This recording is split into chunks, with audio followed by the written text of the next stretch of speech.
हा करा सुरुवात.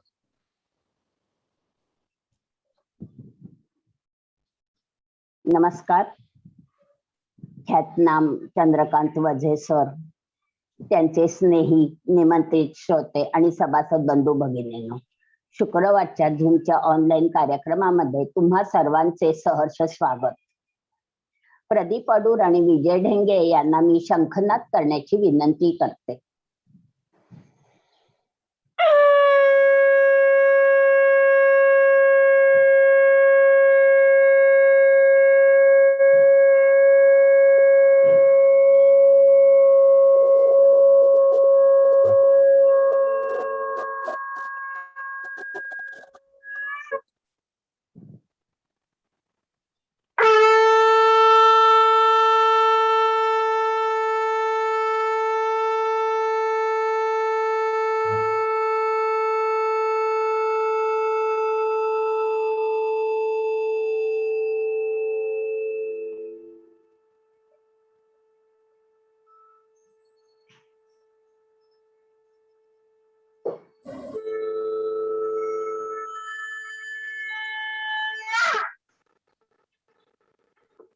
भारतीय संस्कृतीने शंखनादाला थेट समुद्रातून उचलून देव्हाऱ्यात स्थान दिले.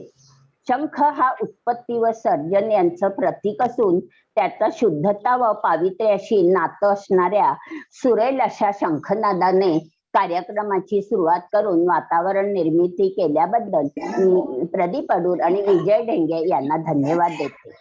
रवींद्र खानोलकर सरांना विनंती करते की आजच्या कार्यक्रमाचे वक्ते चंद्रशेखर वझे यांची डिजिटल माध्यमातून तुम्ही ओळख करून द्या. मी अगदी थोडक्यात ओळख करून देणार आहे, कारण व्यक्ती जेवढी व्यस्त आणि मोठी असते तेवढी ओळख त्यांची संक्षिप्त होते. कारण प्रश्न येतो की काय काय ओळख द्यायची आणि काय काय नाही. तर आजचा विषय आपला अपरिचित वाल्मिकी रामायण. सादरीकरण आहे चंद्रशेखर नारायण वझे, राहणार मुलुंड, मुंबई. शिक्षण BCom, FCA, ACS, LLB. सर्व व्यावसायिक परीक्षांमध्ये विशेष गुणवत्ता आहे. स्वतंत्र व्यवसाय आहे, चार्टर्ड अकाउंट. त्यांची ओळख मी करून देतो तुम्हाला, पण ह्यातला प्रत्येक जे एक एक वाक्य आहे तेच एक खूप मोठी ओळख आहे. प्राप्तिकर, बँकिंग, व्यावसायिक नीतिमूल्ये आणि आर्थिक विषयांवर अनेक ठिकाणी व्याख्याने, लेखन आणि अध्यापन.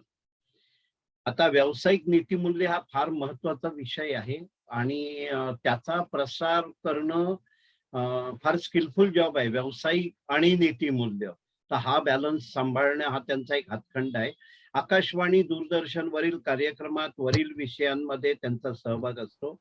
CA व्यावसायिकांच्या संस्थांमध्ये सक्रिय सहभाग आहे. वाल्मिकी रामायण, संत वाङ्मय आणि इतर अनेक सामाजिक विषयांवर व्याख्याने व लेखन, याला त्यांनी सामाजिक विषय म्हटलंय. हा फार महत्वाचा मुद्दा आहे, सगळ्यांनी लक्षात घेण्यासारखा. कारण या सगळ्यांमध्ये आमच्या एका ब्रीफ मीटिंग मध्ये ते म्हणाले रामायणाकडे सामाजिक विषय म्हणून पण बघायला पाहिजे, आणि ती झलक आपल्याला आज मिळणार आहे. वाद्यवृद्धांचे सूत्रसंचालन, मग ते विडंबन गीते, गीत रामायण, संतांचे अभंग, संस्कृत नाटकांचे दिग्दर्शन आणि संस्कृत विषयक कार्यक्रमात सहभाग.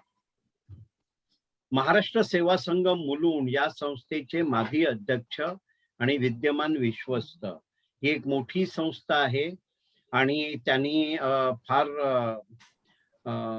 विश्वासाने त्या दिवशी एक विषय सांगितला की आमची ऐरवलीला एक मोठी वास्तू आहे आणि एवढं मोठं काम आम्ही इतकं पारदर्शकतेने करतो, ते बघण्यासारखं आहे, वाखाणण्यासारखं आहे. आणि असं जेव्हा काम असतं तेव्हा आपल्याला त्याच्या मागची व्यक्ती दिसते. संस्कृत भारती या संस्थेचे कोकण प्रांताचे अध्यक्ष आहेत. जनकल्याण सहकारी बँकेचे माजी अध्यक्ष आणि विद्यमान संचालक आहेत. ब्राह्मण सभा गिरगावचे विश्वस्त, स्वातंत्र्यवीर सावरकर साहित्य अभ्यास मंडळ मुलुंडचे कार्याध्यक्ष, इतर अनेक संस्थांमध्ये निरनिराळ्या पदांवर काम केले आणि करीत आहेत. स्वातंत्र्यवीर सावरकर साहित्य अभ्यास मंडळ मुलुंडचे कार्याध्यक्ष. पुरस्कार हा शब्द फार छोटा आहे त्यांच्यासाठी, कारण विषय सुरू झाला तेव्हा ते म्हणाले की आम्ही या संस्थेंना आणि या व्यक्तींना हे पुरस्कार दिले, ते पुरस्कार दिले. अशा व्यक्तीला आपण पुरस्कार विचारणं चुकीचं आहे. पण बरेच 2 पुरस्कार समोर आलेले आहेत. योग्य विद्या निकेतनचा 2012चा योग मित्र पुरस्कार त्यांना प्राप्त आहे आणि ज्येष्ठ नागरिक संस्था मुलुंड 2014चा उत्कृष्ट समाजसेवी पुरस्कार त्यांना प्राप्त आहे. आपण फार छोटीशीच ओळख केली आहे, त्यांना भरपूर वेळ आपल्याला द्यायचा आहे. पण मगाशी जेव्हा आपण विषय केला चार्टर्ड अकाउंटंट वगैरे ह्या लोकांना त्यांचं जे काही बौद्धिक दिलं जातं किंवा लेक्चर्स असतात, तर त्यांच्या बोलण्यात एक महत्वाचा विषय आला की आपलं वार्षिक बजेट जर देशाचं असतं ते सगळेजण करतात, पण त्याच्यामध्ये सेक्टर वाईज म्हणजे आपल्याला समजा धातू मेटल सेक्टर घ्यायचं असेल किंवा एक लक्झरी गुड्स घ्यायचं असेल तर सेक्टर वाईज बोलणारे कमी लोक आहेत, पण सेक्टर वाईज बोलण्यामध्ये त्यांचा हातखंडा आहे. एवढ्या छोट्याशा ओळखीने मी कार्यक्रमाची सूत्र परत अपर्णाताईंकडे देतोय. अपर्णाताई. नमस्कार सर. ओळख छोटीशी असली तरी या छोटीशा ओळखीचं महत्व मात्र तुम्ही अधोरेखित केलेलं आहे, सांगितलेलं आहे, त्यामुळे तुमचे खूप खूप धन्यवाद. वझे सरांना वेळ द्यायचा असल्यामुळे मी फारसं काही बोलणार नाहीये, पण आवश्यक 2 शब्द. रामायणावर रोज 2 ते 3 तास असे 4 दिवसाचं त्यांचं व्याख्यान असतं आणि ते म्हणाले की रामायणावर मी 8 ते 9 तास बोलू शकतो. म्हणजे कॅपॅसिटी बघा आणि बौद्धिक क्षमता 8 ते 9 तास ते बोलू शकतात. त्यामुळे त्यांच्या अगाध ज्ञानाचा अपरिचित रामायण त्यांच्या मुखातून ओघवत्या भाषेतून ऐकणे हे जास्त गरजेचे आहे. त्यामुळे आज जास्त काहीही न बोलता बहुआयामी व्यक्तिमत्व असणाऱ्या, अनेक पुरस्कार प्राप्त करणारे, मृत्यूपत्रही रंजकतेने सांगणारे, सैन्य दलाबरोबर काम करणारे, गिरिमित्र संमेलन भरवणारे, महाराष्ट्र सेवा संघ मुलुंड यांच्यातर्फे वर्षाला 100 कार्यक्रम करणारे आणि आता सरांनी सांगितलं की ही खूप मोठी संस्था आहे आणि या संस्थेतर्फे वर्षाला 15 पुरस्कार ते देतात. म्हणजे ही व्यक्ती घेणारी नाही तर देणारीही आहे. तर अशा या माननीय चंद्रशेखर वझे या सरांना मी विनंती करते की त्यांनी आम्हाला अपरिचित रामायण कथित करावे. धन्यवाद सर. नमस्कार. नमस्कार. आपण परमेश्वराच्या प्रार्थनेने आरंभ करूया. वक्रतुंड महाकाय सूर्यकोटि समप्रभ निर्विघ्नं कुरु मे देव सर्व कार्येषु सर्वदा. रामो राजमणि सदा विजयते रामं रमेशं भजे. रामेणाभिहता निशाचरचमु रामाय तस्मै नमः. रामान्नास्ति परायणं परतरं रामस्य दासोऽस्म्यहं. रामे चित्तलयः सदा भवतु मे भो राम मामुद्धर. मनोजवं मारुततुल्यवेगं जितेन्द्रियं बुद्धिमतां वरिष्ठं. वातात्मजं वानरयूथमुख्यं श्रीरामदूतं शरणं प्रपद्ये. मंडळी, आपल्या दिलासा ज्येष्ठ नागरिक संघ यांच्या सौजन्यामुळे मला ही संधी मिळते. या सर्व ज्येष्ठांना मी आधी अभिवादन करतो. काल माझं रवींद्रजी खानोलकर आणि अपर्णाताई चिटणीस यांच्याबरोबर अनौपचारिक गप्पा झाल्या परिचय करून घेण्यासाठी, आणि आमच्या संस्थेचा मला जो एक हे एवढे ज्येष्ठ व्यक्ती सुद्धा करतायत परिवर्तनाच्या माध्यमातून गाव दत्तक घेऊन, लहान मुलांसाठी वेगळं केंद्र चालवून, ज्येष्ठांसाठी वेगळं केंद्र चालवून, महिलांसाठी वेगळी अशी खूप मोठं कार्य तुम्ही करताय. खऱ्या अर्थाने समाजकार्य करताय. त्याच्याबद्दल तुमचं सगळ्यांचं मी अभिनंदन करतो. आणि ज्या आतुरतेने आपण सगळे इथे उपस्थित असता आणि ज्या नियमितपणे असतात त्या नियमितपणाला पण मी कौतुक त्याचं करतो आणि आपल्या विषयाला थेट सुरुवात करूया. आज जयश्रीताई कर्वे किंवा अनेक माझे परिचित लोक हे या व्याख्यानाच्या निमित्ताने उपस्थित आहेत. किंबहुना डोंबिवलीतल्या अनेक जणांशी माझा वैयक्तिक परिचय असल्यामुळे माझी अशी धारणा आहे की बरेच परिचित लोक माझे आत्ताच्या श्रोत्यांमध्ये असतील. आपण विषयाला सुरुवात करण्यापूर्वी संस्कृतमध्ये एक सुभाषित आहे ज्येष्ठांच्या बाबतीतलं, की त्याच्यात त्यांनी असं म्हटलंय, न सा सभा यत्र न संती ज्येष्ठाः. ज्या सभेत ज्येष्ठ लोक उपस्थित नाहीत ती सभाच नाही. इथे तर सगळेच ज्येष्ठ उपस्थित आहेत, पण ज्येष्ठ कोणाला म्हटलंय, न ते ज्येष्ठा येन वदंती धर्मम. जे धर्म सांगत नाहीत ते ज्येष्ठच नव्हे. मग धर्म काय, नासौ धर्म हा यत्र न सत्यम अस्ति. जे सत्य नाही तो धर्म असू शकत नाही. कुठलाही धर्म हा सत्यावरच आधारित असतो. आणि सत्य कसं पाहिजे, न तत् सत्यम यत् छलसिद्धम. म्हणजे असं त्याचा अर्थ आहे की जे सत्य कपटावर आधारित आहे. आपण ज्या मालिका बघतो त्याच्यातल्या जे कपट करणाऱ्या ज्या अलीकडच्या मालिकांमध्ये जास्त करून स्त्रियाच दाखवतात. पण या कपट करणाऱ्या स्त्रिया अनेकदा खरं बोलतात, पण ते खरं अशा पद्धतीने बोलतात की त्यातनं कोणाला तरी त्रास व्हावा. तर त्याच्यामुळे जे जे कपट आहे, ज्याच्यावरती आधारलेलं जे सत्य आहे किंवा कपट करण्यासाठीचं जे सत्य, जे जे कैकेयीने केलं होतं, जे मंथरेने केलं होतं, तर ते म्हणजे वरदान दिलं होतं हे सत्य आहे.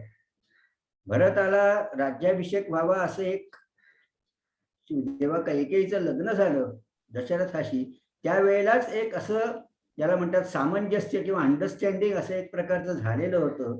त्या काही काही गोष्टी आहेत, परंतु ते सत्य कपटावर आधारलेलं आहे, स्वार्थावर आधारलेलं आहे आणि त्याच्यामुळे ते सत्य असू शकत नाही. त्याच्यामुळे या सगळ्या मालिकेमधून म्हणजे सत्य धर्म याच्यातून ज्येष्ठ व्यक्ती असतात आणि त्या म्हणून ज्येष्ठांना मी अभिवादन करतो. रामाला तर अभिवादन आपण सुरुवातीलाच केलेलं आहे आणि प्रत्येक रामकथेमध्ये हनुमंताची उपस्थिती असतेच अशी आपली धारणा आहे, अशी आपली श्रद्धा आहे. हे अपरिचित रामायण हा काय प्रकार आहे. आता याच्यात रामायणाच्या बाहेरचं मी काहीही सांगणार नाहीये. ते रामायण वाल्मिकी रामायणच आहे.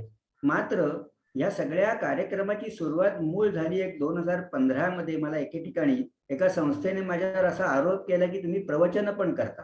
मी म्हटलं नाही हो, मी प्रवचन करत नाही, मी नुसती बडबड करतो. म्हणे नाही नाही, तर तुम्ही तुमचाच विषय निवडा. आणि खूप लहानपणापासून श्रीरामाचा विषय माझ्या डोक्यात होता. गीत रामायणाच्या आवडीमुळे असेल किंवा रामाचं एकंदर व्यक्तित्व आहे, चरित्र जे आहे, त्याचा प्रभाव माझ्यावरती एवढा होता की, आणि त्या भाषणामध्ये कुठेही मी भक्ती, अध्यात्म, धर्म हे प्रकार आणत नाही. केवळ रामाचं कर्तृत्व, रामाचा जो, जसा शिवाजी महाराजांचा इतिहास आपण शिकतो तसं रामाचं. आणि वाल्मिकी रामायण हे मुद्दाम लक्षात ठेवण्यासारखं आहे की वाल्मिकी रामायणात कुठलेही चमत्कार, लीला कधी नाहीयेत. श्रीराम हे पूर्णपणे मानवी होते. हा मानवाने केलेला पराक्रम आहे. आणि म्हणून श्री रामकथा संस्कार या शीर्षकाखाली मी हा सगळे कथन करायचा प्रयत्न केला. आणि त्यावेळेला माझं असं लक्षात आलं की वाल्मिकी रामायणात ज्याच्यात 24,335 श्लोक आहेत, त्याचे 7 कांड आहेत त्याची, तर हे सगळा जो अगडबंब असा जो पसारा होता, त्याच्यात मला एक गोष्ट अशी जाणवली की ते खरे गुण किंवा श्रीरामाचं खरं महत्व हे समाजापर्यंत नीट पोहोचलेलंच नाहीये.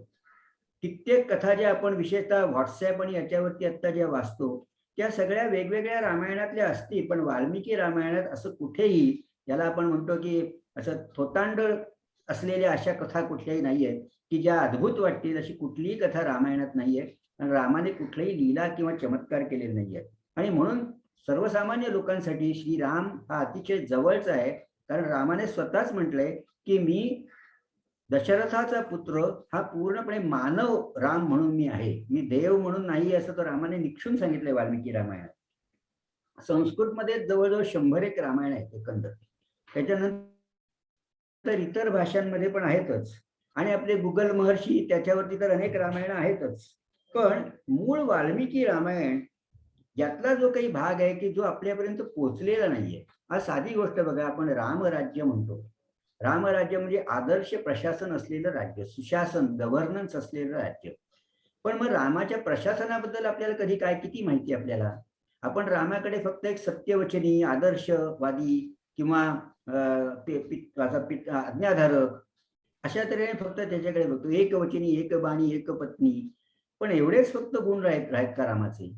तर रामाचा खरा गुण जो आहे तो आहे पराक्रम. हा पराक्रम हा गुण प्रकर्षाने लोकांपर्यंत पोहोचण्याची आजही गरज आहे. आणि जेव्हा ही दोन दैवत समर्थांनी का निवडली त्याच्यामागची भूमिका पण तीच आहे. त्यावेळेला आपला समाज सगळा निद्रिस्त होता, मोगलांच्या अधिपत्याखाली होता आणि त्याच्यामुळे त्यातलं अस्मिता गमावलेला हा जो समाज होता त्याला पराक्रमाचा संस्कार होणं गरजेचं होतं. आणि म्हणून समर्थांनी खूप जाणीवपूर्वक श्रीराम आणि श्री हनुमान ही दैवत निवडलेली आहेत. आणि हे लक्षात ठेवलं पाहिजे आपण की केवळ समर्थांना कुठली तरी अशी लहर आली म्हणून त्यांनी ही दैवत नाही उचललेली आहे. तर हे पराक्रम हा खरा संस्कार आहे रामाचा. आणि तो कशा तऱ्हेने आहे म्हणजे कुठल्याही परिस्थितीमध्ये न डगमगता आपण त्याला धैर्याने तोंड देऊन त्याच्यावरती कसं विजय मिळवायचा हा संस्कार हा रामाचा आहे. आणि शिवाजी महाराजांवर जेव्हा म्हणतो आपण संस्कार रामायणाचे झाले म्हणजे कुठले झाले? अहो सत्य बोला, चांगलं वागा, अमुक करा, याच्यासाठी रामाने संस्कार करायची काही गरज नाही. ते आपले आई वडील करतच असतात संस्कार, आपले शिक्षक करत असतात. परंतु आज मुलांना आणि एकंदर समाजाला काहीतरी भव्य दिव्य पराक्रमाचं करायला पाहिजे ही शिकवण आपल्याला वाल्मिकी रामायणातनं मिळते. आणि ते सांगायचा मी प्रयत्न करणार आहे. अनेक रामायण आहे, त्याच्यात अद्भुत रामायण एक आहे. अद्भुत रामायण म्हणजे रामाच्या सगळ्या अचाट लीला वगैरे अशा सांगितलेल्या, जशा कृष्णाने केल्या चमत्कार लीला तसं सांगितलेलं आहे. आनंद रामायण आहे. या आनंद रामायणामध्ये म्हणजे प्रत्येक रामायणातल्या गोष्टीकडे एका विचित्र गमतीदार प्रकारे बघितलेला आहे. आता ह्या सगळ्यातल्या मी ज्या गोष्टी सांगायला लागलो तर आपला 1.5 तास ह्याच्यातच जाईल, म्हणून मला त्यातल्या टाळून मी मुख्य विषयाकडे लवकरच येणार आहे. पण मी तुम्हाला ही पार्श्वभूमी सांगतोय. अध्यात्म रामायण आहे काय? अध्यात्म रामायण हे तर साक्षात शंकरांनी पार्वतीला सांगितलेलं रामायण आहे. आणि आपल्या रामरक्षेत सुद्धा त्याचा उल्लेख आहे की रामाचं चरित्र शंकराने पार्वतीला सांगितलं, ते त्याने बुधकौशिकाला स्वप्नात येऊन सांगितलं आणि बुधकौशिकाने ते रामरक्षेच्या स्वरूपात लिहून काढलं. ते चरित्र नव्हे, ते स्तोत्र. तसंच वाल्मिकी म्हणजे मुळात रामायणाचा जन्म कसा झाला तर एकदा वाल्मिकी ऋषी म्हणजे जो काय रामायणाकडे किंवा याच्याकडे बघण्याचा प्रत्येकाचा दृष्टिकोन वेगळा असतो. अनेकदा विशेषतः महिला वर्गाला रामावर एक राग असतो कारण त्यांनी सीतेचा त्याग केला. आता याच कुठल्याही वादामध्ये मी जाणार नाहीये, कारण मूळ वाल्मिकी ज्यांनी वाचलेलं आहे रामायण त्यांना मग ह्या वादांचं काही महत्व राहणार नाही, कारण त्याच्यात बऱ्याच गोष्टींचं उत्तम स्पष्टीकरण केलेलं आहे. त्यामुळे मी कुठलाही वाद नाही घालणार, विवाद्य मुद्देही सांगणार नाही. किंबहुना रामाची वकिली करण्याची पण मला गरज नाही. इतका रामाचं चरित्र श्रेष्ठ आहे आणि राम इतका श्रेष्ठ आहे की त्याला माझ्यासारख्या क्षुद्र माणसाने वकिली त्याची करावी अशी काही आवश्यकता पण नाहीये. परंतु ज्याची जी मतं आहेत ती त्याच्याकडे त्याने ठेवावी. परंतु जे मी रामायणातनं आपल्याला मुद्दाम शिकण्यासारखी जी विशेष गोष्ट आहे ती गोष्ट मी आपल्या समोर आणण्याचा प्रयत्न करणार आहे. म्हणजे कधी कधी या काल्पनिक गोष्टींमध्ये असतात. उदाहरणार्थ तुलसी रामायणामध्ये, तर तुलसी रामायणामध्ये त्यांनी काय केलंय, भक्ती अध्यात्म याला विशेष महत्व दिलेलं आहे. म्हणजे अगदी साधी गोष्ट सांगतो, जेव्हा वनात निघाले राम तेव्हा पुढे राम आहेत, मध्ये सीता आणि पाठी लक्ष्मण आहे. आता हे सुरक्षिततेच्या दृष्टीने योग्य आहे कारण सीता मध्ये पाहिजे, कारण ते जंगलात नाही निघाले, आजूबाजूला श्वापद राक्षस वगैरे येणार. पण हा झाला ही वस्तुस्थिती वाल्मिकीने इतिहासासाठी लिहिलेली आहे, सत्य की हे ह्या क्रमाने ते चालले होते. पण तुलसीदासांनी त्याला अध्यात्माचं किंवा धार्मिकतेचं हे दिलेलं आहे. ते कसं दिलंय तर म्हणे लक्ष्मणाच्या मनात असे तक्रार होती की ही सीतारूपी माया मध्ये असल्यामुळे मला रामरूपी ब्रह्माचं दर्शन होत नाहीये. आता हा तुलसीदासजींच्या कल्पनेचा विलास आहे, बुद्धीचा चमत्कार, याच्यात काही शंका नाही. पण वाल्मिकी रामायणात असे कुठलेही आध्यात्मिक उल्लेख नाहीत, हे मला तुम्हाला आवर्जून सांगायचं आहे. आनंद रामायणात म्हणजे सगळं हास्यमय आहे. हास्यमय म्हणजे कसं तर एकदा सीता पुन्हा जेव्हा वनातनं म्हणजे परत आली, जे रामाने लंका जिंकून जेव्हा ती परत आली तेव्हा ती एकदा कैकेयीला भेटायला गेली होती आणि कैकेयीने तिला विचारलं, अगं तू त्या रावणाकडे 8-10 महिने जवळ होतीस, तो रावण कसा दिसत होता ग? तर सीता म्हणाली, तो इतका नीच माणूस होता की मी त्याच्याकडे कधी त्याच्या चेहऱ्याकडे बघितलं सुद्धा नाही. म्हणजे तो नालायकच होता, मी त्याच्याकडे बघण्याची योग्यताच नाही त्याची. पण जेव्हा माझं तो अपहरण करत होता तेव्हा जटायू भाऊजींनी त्याचा अंगठा तुटला रावणाचा त्याने जो त्याचं युद्ध झालं तेव्हा, आणि तो अंगठा खाली पडलेला मला दिसला, आणि तो अंगठा साधारण असा होता, असं त्याने चित्र काढून दाखवलं. मग आपल्याकडे पोलिसांकडे जसे चित्रकार असतात की गुन्हेगाराचं त्यांनी एखादं वर्णन कोणी केलं की तसं ते गुन्हेगाराचं चित्र काढतात, तसं त्यांच्याकडे जे काही चित्रकार होते तसं त्यांनी त्याच्यावरनं रावणाचं चित्र काढलं. मग नंतर राम जेव्हा कैकेयीला भेटायला आले तेव्हा रामाने विचारलं, अरे आपल्या इथले कोणीच रावणाला बघितलेलं नाहीये, तर मग हे चित्र कोणी काढलं? तेव्हा कैकेयीने, मी म्हटलं ना, सत्य सत्य सांगायचं असतं पण ते कपटाने सांगायचं, तेव्हा सांगितलं, अरे बाबा तुझी सीता आहे ना, ती एवढी 8-10 महिने रावणाकडे होती, आता तोच तिच्या मनात आहे, तुला काही आता किंमत नाहीये, तो रावण एवढा मोठा बलाढ्य होता, तोच तिच्या मनात घर करून बसलेला आहे, असं सांगितलं. आणि म्हणून रामाने सीतेचा त्याग केला त्या रागाने. असं हे सगळं आनंद रामायणात, म्हणजे ते गमतीच्या अंगाने या सगळ्या सत्य घटनांचं वर्णन केलेलं आहे. नंतर अगस्त्य लोपामुद्रांच्या बाबतीतला पण एक वेगळा आहे. अनेक अनेक व्हॉट्सअपवरती तर अशा कित्येक गोष्टी येतात, पण कधी कधी काही विकृत पद्धतीने सुद्धा रामायणाकडे बघतात, की ज्यांना रामायण राम याच्याबद्दल थोडीशी ॲलर्जी वाटते, की त्यांना वाटतं हे काय आहे. तर त्यातले काही काही महाभाग असतात, ते स्वतःला विद्वान समजणारे असतात.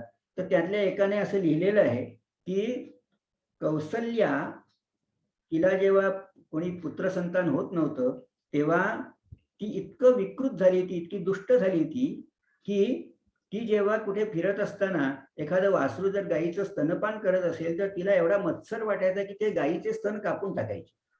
आणि हे त्या माणसाने असं लिहिलंय, जो कोण विद्वान आहे त्यांनी, की हे तो स्वतः म्हणत नाही, हे कौशल्याने स्वतःच म्हटलंय रामायणात, वाल्मिकी रामायणात. आणि हे मला दुसऱ्या एका विद्वान माणसाने सांगितलं, अरे काय राम कौशल्या असं म्हणाली, असं त्याने लिहिलंय. म्हणजे अरे बाबा तू वाचलेस का वाल्मिकी रामायण?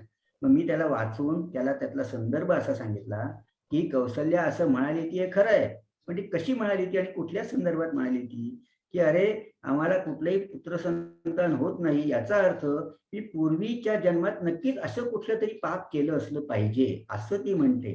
म्हणजे मी केलं होतं, मी करते असं नाही म्हणत आहे ती. पण संदर्भ सोडून लोकांना जेव्हा ते सांगितलं जातं तेव्हा असं विकृत स्वरूपात सांगितलं जातं. आणि म्हणून खरं वाल्मिकी रामायण, जे वास्तविक वाल्मिकी रामायण काय आहे, जे माझ्या अल्पमतीला समजलं ते आपल्याला सांगायचा मी प्रयत्न केला आहे.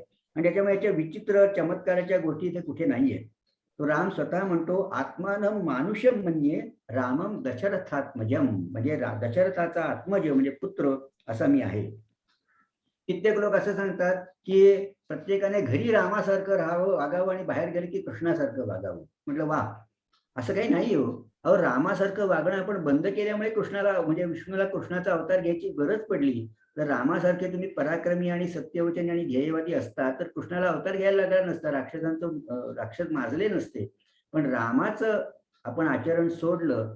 अनेकदा रामाबद्दल म्हणजे असं पण म्हटलं जातं, एकदा एकाला विचारलं होतं, म्हणजे प्रत्येकजण म्हटलं ना, प्रत्येकजण आपापल्या भूमिकेतून या महाकाव्यांकडे बघतो. एका वकिलाला विचारलं, तर रामायणाबद्दल आणि महाभारताबद्दल काय मत आहे? तो म्हणाला, काही नाही, रामायण ही किडनॅपची केस आहे आणि महाभारत ही प्रॉपर्टी डिस्प्यूटची केस आहे. म्हणजे त्याच्या दृष्टीने फक्त वकिली याच्यातनं त्याने त्याच्याकडे बघितलं होतं. तर कित्येक असे आक्षेप आहेत की उर्मिलेवरती अन्याय झाला, अमुक झालं, तिच्यावर अन्याय झाला. तर पुन्हा एक लक्षात ठेवायचं मी सांगतो लोकांना, वाल्मिकींनी रामायण हे एखाद्या दूरदर्शन मालिकेची किंवा चित्रपटाची किंवा नाटकाची कथा म्हणून लिहिलेली नाही. वाल्मिकी रामायण लिहिण्यामागे वाल्मिकींचा एकमेव उद्देश असा होता की अत्यंत कर्तव्यनिष्ठ, अत्यंत कर्तव्यदक्ष असा राजा कसा असतो. बाकी तो कौटुंबिक याच्यात कुठे गेलेला नाहीये. रामाचा संसार कसा झाला, राम आणि सीता कुठे फिरायला गेले होते, रिसॉर्टमध्ये गेले होते, टीव्ही बघत बसले होते, कुठलंही वर्णन नाही त्याच्यात. कुठेच वर्णन नाही संसाराचं, कुटुंबाचं कुठलंही वर्णन नाहीये. केवळ एक कर्तव्यपरायण राजा हा कसा असला पाहिजे हे त्याचं वर्णन आहे. आणि त्याच्यात आपल्याला वाटतं, पण ते इतकं वास्तविक आणि व्यवहाराला धरून आहे की त्यात काल्पनिक गोष्टी नाहीयेत. मग मी तुम्हाला काही काही गोष्टी सांगितल्या तर तुम्हाला आश्चर्य वाटेल की त्या काळात एवढा विचार झालेला आहे. आणि हे असं कोणीतरी खरंच घडत असल्याविना केवळ कल्पनेने लिहिण्यासारखं नाहीये. म्हणजे आत्ताच्या काळात तुम्हाला सांगायचं झालं तर जेव्हा दशरथाचं निधन झाल्यावर तेव्हा वसिष्ठांनी सांगितलं की आता भरत आणि शत्रुघ्न तिकडे आजोळी गेलेले आहेत, त्यांना परत बोलवून घ्या, कारण तर राम आणि लक्ष्मण तर वनात आहेत, त्यांना परत बोलवून घ्या. तेव्हा त्यांनी सांगितलं की 4 दूतांना त्यांच्याकडे पाठवा त्यांना आणायला.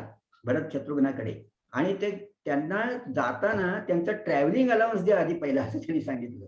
आता हे जर त्यांना म्हणजे हा जर खरं नसेल तर असं लक्ष, तुम्ही कल्पना करा की आश्रमात जंगलात राहणाऱ्या वाल्मिकींना केवळ कल्पनेने असा ट्रॅव्हलिंग अलाउन्स वगैरे द्या असं सुचेल का?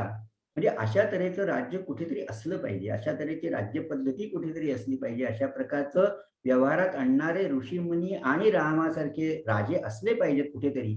मग तो राम नावाचा कोणीतरी राम खरंच असेल असंही नाही, परंतु तशा प्रकारचे राजे इथे असले पाहिजेत. आणि म्हणून वाल्मिकींनी रामायण लिहिलेलं आहे. ते केवळ एक कर्तव्यदक्ष राजा, आणि आपण राजा म्हणजे आता कर्तव्यदक्ष व्यक्ती आपण, ते कर्तव्याला अत्यंत थोर किंवा अत्युच्च महत्व देणारी व्यक्ती असं राम आहे.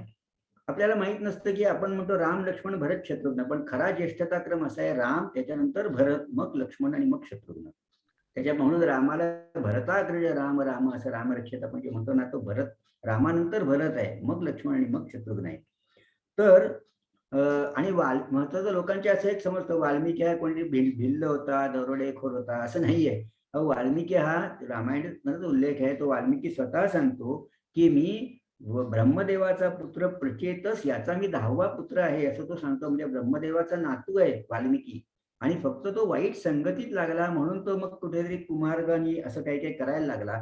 पण एकदा, आणि म्हणून प्राचीन गोष्टींचं जेव्हा आपण मूल्यमापन करतो तेव्हा त्या काळात जाऊन त्या काळाचे पण मोजपट्ट्या लावल्या पाहिजेत. आत्ताची मोजपट्टी लावून त्या काळातल्या लोकांचं तुम्ही मूल्यमापन करू शकत नाही. आणि म्हणून या जेव्हा वाल्मिकीने असं विचारलं नारदाला की अरे असा कोण ज्येष्ठ राजा, असा आदर्श राजा कोण आहे की ज्याचं वर्णन की जो लोकांना आदर्श होईल आणि त्याचं ध्येय ठेवून लोक चांगल्या तऱ्हेने सद्वर्तन करायला लागतील, काम करायला लागतील, असा राजा कोण आहे? तेव्हा नारदांनी रामाची गोष्ट वाल्मिकींना सांगितली. आणि वाल्मिकींना गोष्ट सांगितल्यावर लगेच त्यांनी काही रामायण लिहायला सुरुवात नाही केली. नंतर मग ब्रह्मदेवानी जेव्हा ते आपल्या नातवाला म्हणजे वाल्मिकींना भेटायला आले होते, तेव्हा त्यांनी वाल्मिकींना असं सांगितलं की तुला जे रामायण सांगितलेलं आहे ती तू कथा लिही. आणि ती कथा लिहिल्यावर ती पुन्हा जेव्हा ब्रह्मदेवाला दाखवली तेव्हा ब्रह्मदेवाने त्यांचं कौतुक केलं आणि असं सांगितलं की तुला मी असा आशीर्वाद देतो की जोपर्यंत नद्या आणि पर्वत या भूतलावर आहेत तोपर्यंत या रामायणाच्या कथेला लोकांमध्ये कधीही त्याला विराम येणार नाही, किंवा रामाची कथा लोकेशु प्रचरिष्यती, लोकांमध्ये ती रूढ राहील, प्रचारित राहील, इतकं त्यांनी त्याला आशीर्वाद दिला. आणि ते आपण सत्य आजही अनुभवतो आहोत. रामाला म्हणजे रामाचं तुम्हाला एक पार्श्वभूमी सांगतो वाल्मिकींची की काय झालं होतं. म्हणजे ब्रह्मदेवाने जे सांगितलं ते यावत स्थास्यंती गिरया सरितश्च महितले, म्हणजे नद्या आणि पर्वत जे आहेत तोपर्यंत ता लोकेशु प्रचरिष्यती असं त्यांनी त्याला आशीर्वाद दिला होता. तर वाल्मिकी एकदा तमसा नदीवरती स्नान करून येत असताना त्यांना एका वृक्षावरती क्रौंच पक्ष्यांचं युगल, एक ते प्रणय त्यांचा चालू होता असं दिसलं. आणि त्यांचा प्रणय चालू असताना अचानक एका व्याधाचा बाण आला आणि त्याने त्या नरपक्षी जो होता त्याने तो घायाळ झाला आणि तो खाली पडला. तो नरपक्षी घायाळ झाल्यावर खाली पडल्यावर ती मादी आक्रोश करायला लागली आणि तो आक्रोश वाल्मिकींना बघवला नाही, ऐकवला नाही. आणि म्हणून त्यांनी त्या व्याध जो होता, शिकारी होता, त्याला एक शाप दिला की तुला कधीही आयुष्यात सुख शांती लाभणार नाही. मा निषाद प्रतिष्ठां त्वम अगम शाश्वती समाह यत क्रौंच मिथुनादेकम अवधी काम मोहितम. जो प्रणय करत असलेल्या तू क्रौंचाला तू जर मारलेस अशा तऱ्हेने तुला आयुष्यात कधी सुखशांती लाभणार नाही असा शाप दिला. पण शाप दिल्यावर वाल्मिकींना पश्चाताप झाला. लक्षात घ्या, हे जे ऋषीमुनी होते यांनी शक्यतो शाप द्यायचे नसतात, कारण एकदा त्यांचं जे तपश्चर्याचं सामर्थ्य असतं ते एकदा शाप दिला की त्याला लिमिट पडतं. म्हणजे ते त्यांचं कमी होतं, त्यांचं पुण्य कमी होतं, त्यांची शक्ती कमी होते. आणि म्हणून तुम्ही एक लक्षात घ्या की विश्वामित्र जे प्रतिसृष्टी निर्माण करण्याचं सामर्थ्य त्यांच्यात होतं, ते यज्ञाच्या रक्षणासाठी रामाला कशाला घेऊन, त्याची गरजच नव्हती त्यांना. त्याने नुसतं एक मंत्र म्हटला असता तरी देखील राक्षसांचा संहार करण्याचं सामर्थ्य त्यांच्यात होतं. शाप दिला असता तर सगळे राक्षस भस्मसात करू शकले असते ते. पण विश्वामित्र म्हणाले, मी एकदा यज्ञाची हे घेतल्यानंतर, दीक्षा घेतल्यानंतर मी शाप देऊ शकत नाही. म्हणून तुम्ही जे ज्येष्ठ तुझा पुत्र मला देई दशरथाच्या गाण्यात तो म्हणतो, विश्वामित्र म्हणतात, शाप कसा देऊ मी, दीक्षित तो नित्यक्षमी. ज्याने दीक्षा घेतलेली आहे त्याने सतत क्षमाशील राहिलं पाहिजे, त्याने कोणालाही शाप देता कामा नये. आणि म्हणून वाल्मिकींना पश्चाताप झाला. आणि म्हणून त्याच्यातनं तेव्हा ब्रह्मदेव त्यांना भेटले आणि त्यांनी सांगितलं की काही हरकत नाही, पण तू ते लिही. आणि रामायणाचं मूळ नाव हे दशानन वध किंवा पौलस्त्य वध असं होतं. रामायणानंतर त्याला नाव दिलं गेलं, परंतु पौलस्त्य वध, दशाननाचा वध, हे रामाचा जो पराक्रम आहे हे सांगितलं. पण रामायण हे या कथेतनं ते त्यांना नंतर स्फुरलं आणि ते जे लिहिलं. आणि म्हणून तुम्हाला रामायणामध्ये सतत विरह, वियोग, कारुण्य असं दिसेल. त्याला त्यांनी म्हटलंय तो जे त्यांनी जे लिहिलं ते 8 अक्षरांचे 4 चरण लिहिले आणि त्याला अनुष्टुप छंद म्हणतात. तो अनुष्टुप छंद तिथे निर्माण झाला. आणि म्हणून आपण जे सगळे श्लोक म्हणतो, वक्रतुंड महाकाय असेल, ऊर्ध्वमूल मदशाखम असेल, हा अनुष्टुप छंद आहे. म्हणजे 8 अक्षरांचे 4 चरण असं त्याचं असतं. आणि म्हणून त्याने असं म्हटलंय, हा जो शोक होता वाल्मिकींचा, हा शोका श्लोकत्व मागत, म्हणजे तो शोकाचा श्लोकामध्ये त्याचं परिवर्तन झालं असं त्याचं वर्णन केलेलं आहे. म्हणून रामायणचा हेतू जो आहे तो एका सुभाषितकाराने फार सुंदर सांगितलेला आहे. म्हणजे रामायण शिकायचं कशासाठी, तर केवळ धर्म अध्यात्म म्हणून रामायण नाही शिकायचं आहे. रामायणाचा खरा संस्कार काय आहे तो त्यांनी सांगितलाय. त्याने असं म्हटलंय की विजेतव्या लंका, म्हणजे लंकेसारख्या बलाढ्य नगरीवर विजय मिळवायचा होता. चरण तरणीयो जलनिधी, म्हणजे चरणांनी जलनिधी म्हणजे समुद्र, हा चरण तरणीय, चरणांनी तो तरण करून जायचा आहे. म्हणजे विमानातनं, नावेतनं असं नाही जायचंय, किंवा एकदम चमत्कार करून अचानक तिकडे गेला असं नाही जायचंय, पायाने ओलांडायचंय समुद्र. नंतर विपक्ष पौलस्त्यो, विपक्ष म्हणजे शत्रू. विपक्ष हा आपल्या पार्लमेंटमध्ये लोक भांडतात तेव्हा त्याला विरोधी पक्षाला विपक्षी म्हणतात, तर हिंदीमध्ये तर विपक्ष म्हणजे शत्रू. तर विपक्ष पौलस्त्य, पौलस्त्य म्हणजे रावण. रावण जो आहे तो विपक्ष आहे, शत्रू, रावणासारखा बलाढ्य शत्रू आहे. आणि रणभूमी सहाय्या कपया, रामाच्या बरोबर सहाय्याला कोण होते, वानरं होती. याचा अर्थ असा की रामाकडे कुठलेही रिसोर्सेस नव्हते, संसाधन नव्हती. राम आणि लक्ष्मण हे दोघेच होते फक्त. आणि तथाप्येको राम, तरी देखील एकट्या रामाने सकलम अवधीत राक्षसकुलम, सगळ्या राक्षस कुळाचा नाश केला.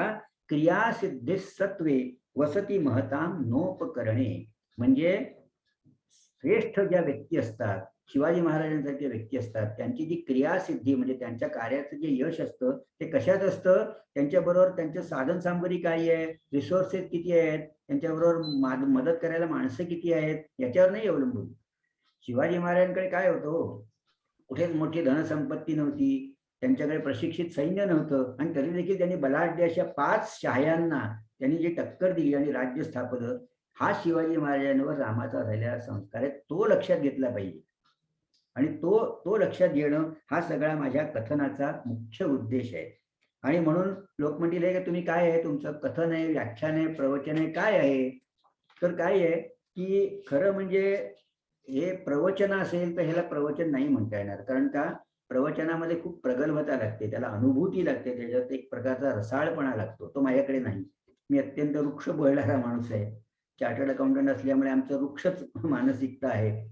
दुसरं म्हणजे हे व्याख्यान आहे का, तर व्याख्यानासाठी खूप मोठी विद्वत्ता लागते, व्यासंग लागतो. तसाही माझा नाही. मी 4-5 उगाच इकडे तिकडे छोटी छोटी पुस्तकं वाचून आपल्याला हे सांगणार आहे, पण जे सांगणार आहे ते सत्य सांगणार आहे. आणि मग हे कीर्तन आहे का, नाही, कीर्तनात नृत्य असतं, नाट्य संगीत असतं, तेही नाहीये. तर हे काय आहे नेमकं, तर हे कथन आहे, रामाची कथा आहे. आणि जी अपरिचित आपल्याला माहित नसलेल्या गोष्टी, मगाशी मी तुम्हाला सांगितलं की त्याने ट्रॅव्हलिंग अलाउन्स द्यायला सांगितला. मारुतीने जो द्रोणागिरी उचलून आणला, तो उचलून आणल्यावर पुन्हा तो जागच्या जागी नेऊन ठेवला असा उल्लेख रामायणात आहे. म्हणून आपण भीमरूपी महारुद्रा स्तोत्रामध्ये क्रोधे उत्पाटीला बळे आणीला मागुती नेला आला गेला मनोगती असं जे म्हटलंय त्याचा अर्थ काय, तो हा अर्थ आहे की त्याने तो पर्वत आणला आणि पुन्हा जागेवर नेऊन ठेवला. हे पर्यावरणाच्या दृष्टीने किती महत्वाचं आहे ते बघा. पर्यावरणाच्या बाबतीत सुद्धा रामायणाच्या याच्यात एवढे उल्लेख आहेत की जेव्हा भरत रामाला आणायला गेला वनात, तेव्हा त्यांनी सैनिकांना पहिले आदेश असे दिले होते की कुठल्याही प्रकारे इथल्या कुठल्याही वनस्पतींना, पशुपक्ष्यांना कुठलाही धक्का लागता कामा नये असे सैन्याला आदेश दिले होते. म्हणजे त्या काळी तर आता सिमेंटची जंगल आहेत, तेव्हा तर सगळीच जंगल होती आणि तरी देखील पर्यावरणाचं महत्व त्यांनी जाणलेलं होतं आणि पर्यावरणाच्या बाबतीत ती दक्षता होती हे लक्षात घ्या.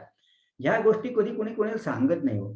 आणि म्हणून मी म्हटलं की इतक्या सुंदर गोष्टी त्या वाल्मिकी रामायणात आहेत की त्याच्यातला जो उत्तमतेचा जो परिपोष आहे, आपण म्हणतो मर्यादा पुरुषोत्तम. मर्यादा पुरुषोत्तम म्हणजे लोकांना असं वाटतं राम एवढा थोर होता, एवढा ग्रेट होता, तरी तो मर्यादाशील होता, असं नाहीये त्याचा अर्थ, असं माझे धारण आहे. या मर्यादा पुरुषोत्तमचा अर्थ असा आहे की कुठल्याही याच्या उत्तम गुणाची जी मर्यादा असते, पुरुषाच्या उत्तमत्वाची मर्यादा म्हणजे श्रीराम आहे. म्हणजे जे पुरुषाचे म्हणजे कुठल्याही व्यक्तीचे उत्तम गुण कोणते, समजा शौर्य आहे तर रामाहून शूर दुसरा कोणी नाही. बुद्धिमान, रामाहून बुद्धिमान दुसरा कोणी नाही. कर्तव्यदक्ष, रामाहून कर्तव्यदक्ष कोणी नाही. असे जे आज्ञाधारक, रामाहून आज्ञाधारक कोणी नाही. प्रतिज्ञा, सत्य प्रतिज्ञा असलेला तो रामाहून दुसरा कोणी नाही. असं त्याला म्हणजे उत्तमत्वाची मर्यादा म्हणजे मर्यादा पुरुषोत्तम, असं माझं धारणा आहे. असं माझा असा विचार आहे की हा त्यातली भूमिका ही आपण लक्षात घेतली पाहिजे. तर आपण कथेकडे येऊ द्या थेट. आपण जी मुख्य कथा आहे ती आपल्याला माहिती आहे असं मी धरतो, पण काही काही गमतीदार उल्लेख त्या सगळ्या कथांमध्ये आहेतच. म्हणजे राम जेव्हा वनात निघाले ना, तेव्हा त्यांनी आपले जे महालातले त्यांचे जे सेवक होते आणि जे आश्रित होते त्यांचा 14 वर्षांचा पगार आणि ऍडव्हान्स मध्ये दिला होता. आणि रामाने त्यांना असं सांगितलं, तुम्ही सोडून जाऊ नका, इथेच राहा, म्हणजे आई वडिलांची काळजी घ्या, मी 14 वर्ष वनात जाऊन परत येणार आहे आणि मग आपण आनंदाने पुढची कालक्रमणा करू. म्हणजे व्यवहार म्हणतात. लोकांना वाटतं रामाला काही व्यवहार वगैरे माहित नव्हता, पण जो माणूस 14 वर्ष आपण नाहीये तर आपल्या सगळ्या सेवकांचा पगार ऍडव्हान्स मध्ये 14 वर्षाचा देऊन जातो, त्यांची सगळी व्यवस्था करून जातो, त्याला तुम्ही असं म्हणाल की याला काही व्यवहार ज्ञान नव्हतं. जेव्हा राम परत आले लंकेवरनं, तेव्हा भरताने त्यांना पहिलं रिपोर्टिंग काय केलं की मी आपला खजिना जो आहे हा 10 पटीने वाढवलेला आहे, हे रिपोर्टिंग केलं. म्हणजेच राज्याची समृद्धी, राज्याची सुरक्षितता याच्याबद्दल यांची दक्षता होती पूर्ण. ते केवळ आदर्शवाद घेऊन सत्यवचनी, एकवचनी, एकपत्नी असे नव्हते बसलेले. पूर्ण राज्य हे कशा तऱ्हेने चालवायचं याचं भान रामाला आहे आणि ते त्याने भरताला जे सांगितलं हे जेव्हा मी वाचलं रामायणात तेव्हा, आणि तो मी आपल्या आजच्या कथनामध्ये ते येणारच आहे की, आणि त्याच्यासाठी खरं म्हणजे हा माझा सगळा खटाटोप आहे की प्रशासन कसं असावं हे जे रामाने सांगितलेलं आहे तो माझा मुख्य कथनाचा खरा म्हणजे गाभा आहे. परंतु त्याच्यामुळे गव्हर्नन्स प्रिन्सिपल्स ऑफ रामायण किंवा रामायणाचे सुशासन तत्व याच्याबद्दल व्यावसायिक लोकांपुढे सुद्धा त्याच्यामुळे बोलण्याची संधी ह्यामुळे मला मिळालेली आहे. तर हे दशरथाचे जे 8 मंत्री होते, हे 8 मंत्र्यांचा उल्लेख आहे. दशरथाला 350 राण्या होत्या आणि शिवाय या 3 असा उल्लेख आहे वाल्मिकी रामायणात. तर या सगळ्या तुम्ही सोडा, परंतु तो जो यज्ञ त्यांनी केला त्याच्यानंतर हे 4 पुत्र जन्मले, या सगळ्या गोष्टी आपल्याला माहिती आहेत. परंतु या पार्वतीचा देवांना शाप दिलेला होता पार्वतीने सगळ्या. कारण काय झालं होतं की मुळात राम हा शब्द कसा आला, रामाचा अर्थ काय, राम या शब्दाचा अर्थ काय. राम या शब्दाचा अर्थ आहे रमन्ते योगिनः यस्मिन किंवा अस्मिन, म्हणजे ज्याच्यामध्ये योगी माणसं रममाण होतात, ऋषीमुनी ध्यान करताना रामाच्या रूपामध्ये रममाण होतात, म्हणून राम. म्हणून राम म्हणजे जिथे आपण रमतो ते राम. म्हणून आराम ज्याचा अर्थ उद्यान असं आहे, बाग, आपण बागेत रमणायला जातो ना, म्हणजे आनंद करायला जातो, तर म्हणून आनंद देणारा तो राम आहे. योगी जनांना सुद्धा आनंद देतो तो राम आहे. तर तसं रावणाचा अर्थ काय तो मी सांगेनच कथेच्या ओघात. परंतु जेव्हा हे रावण वगैरे खूप उन्मत्त झालेले होते आणि जेव्हा सगळीकडे पृथ्वीवर हाहाकार माजलेला होता आणि लोकांचं जीवन अशक्य झालेलं होतं, तेव्हा सगळ्या देवांनी वाल्मिकींना आपलं भगवान शंकरांना अशी विनंती केली की आता तुम्ही काहीतरी चांगला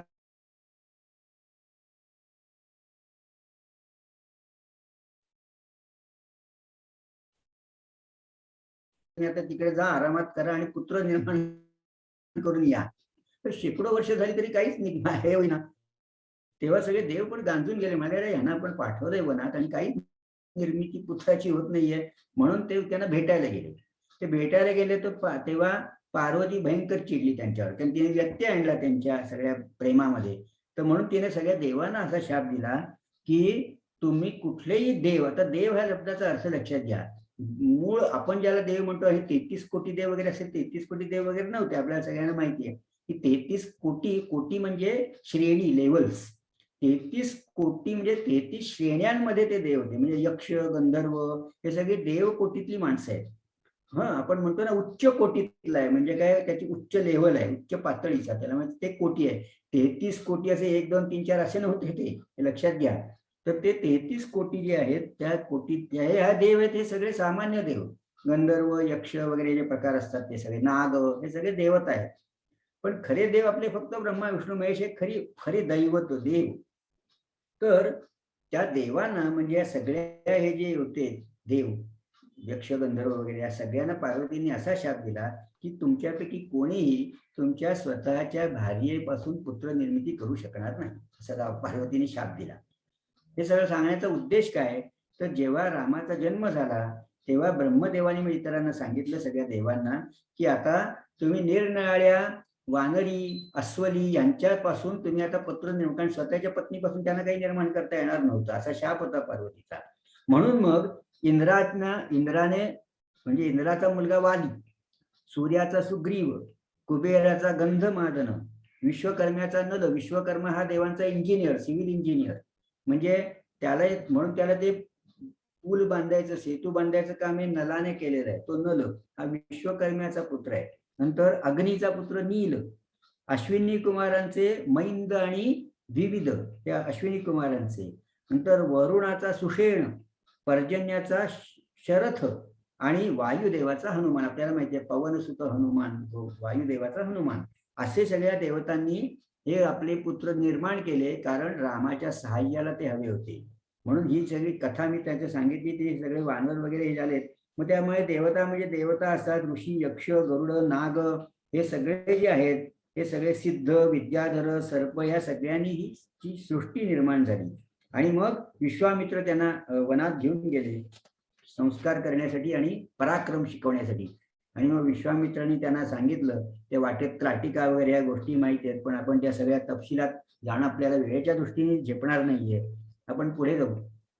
तर ह्या सगळ्या शिव पार्वती वगैरेंच्या याच्यानंतर एकदा मुख्य म्हणजे ना आपल्याला माहित नसलेल्या किंवा आपल्याला वाटतात त्या गोष्टी यांचा रामायणात उल्लेखच नाहीये. उदाहरणार्थ रामायणात कुठेही खारीचा उल्लेख नाहीये, रामायणात कुठेही लक्ष्मण रेषेचा उल्लेख नाहीये, शबरीचा उल्लेख आहे पण शबरीच्या बोरांचा उल्लेख नाही. ह्या सगळ्या कल्पित कथा आहेत. शबरीची भक्ती कशी होती हे सांगणारी कथा कदाचित तुलसीदासांनी लिहिली असेल.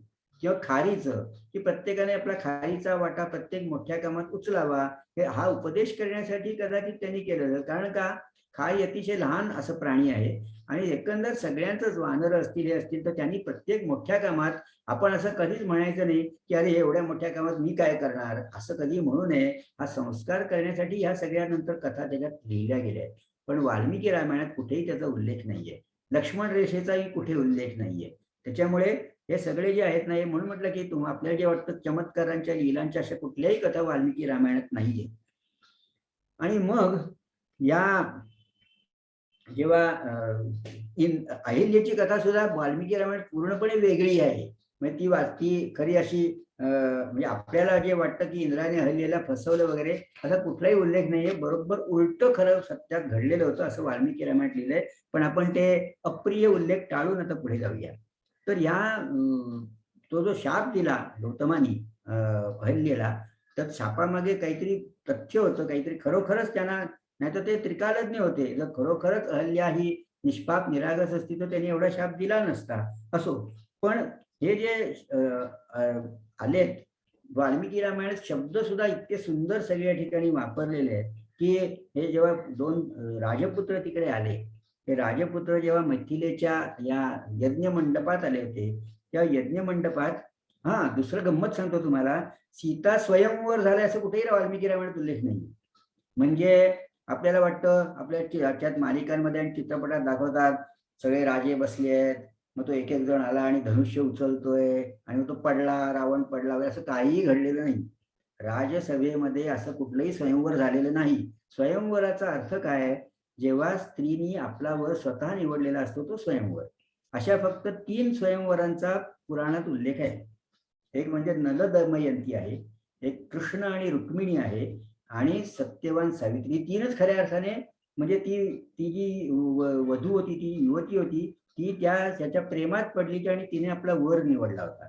बाकी त्या अर्थाने स्वयंवर आपण ज्याला म्हणतो त्याच्या 3च मोठ्या या स्वयंवरांचा उल्लेख आहे. आता जे सीता स्वयंवर आपल्या डोळ्यासमोर जे चित्र आहे तसं नाही. ते केवळ त्यांनी ठेवलेलं होतं राजसभेमध्ये, म्हणजे दरबारामध्ये ठेवलेलं होतं धनुष्य.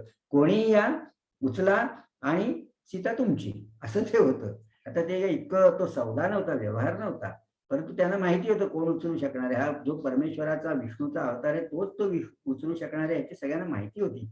परंतु मुख्य त्याचं असं आहे की त्यामुळे स्वयंवरासाठी वगैरे कोणी जमलं नव्हतं. किंबहुना तुम्हाला सांगतो, स्वयंवरासाठी या तिन्ही राण्यांना सुद्धा नेलं नव्हतं त्यांनी.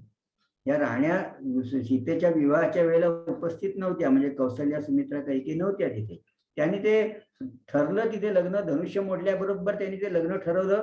दशरथ वगैरे पटापट आहे तिकडून लग्न लागलं आणि निघाले, असं झालेलं आहे. त्यामुळे आपल्या डोळ्यासमोर जे सीता स्वयंवरांचं चित्र आहे तसं काही घडलेलं नाही, असं वाल्मिकी रामायणात उल्लेख नाहीये.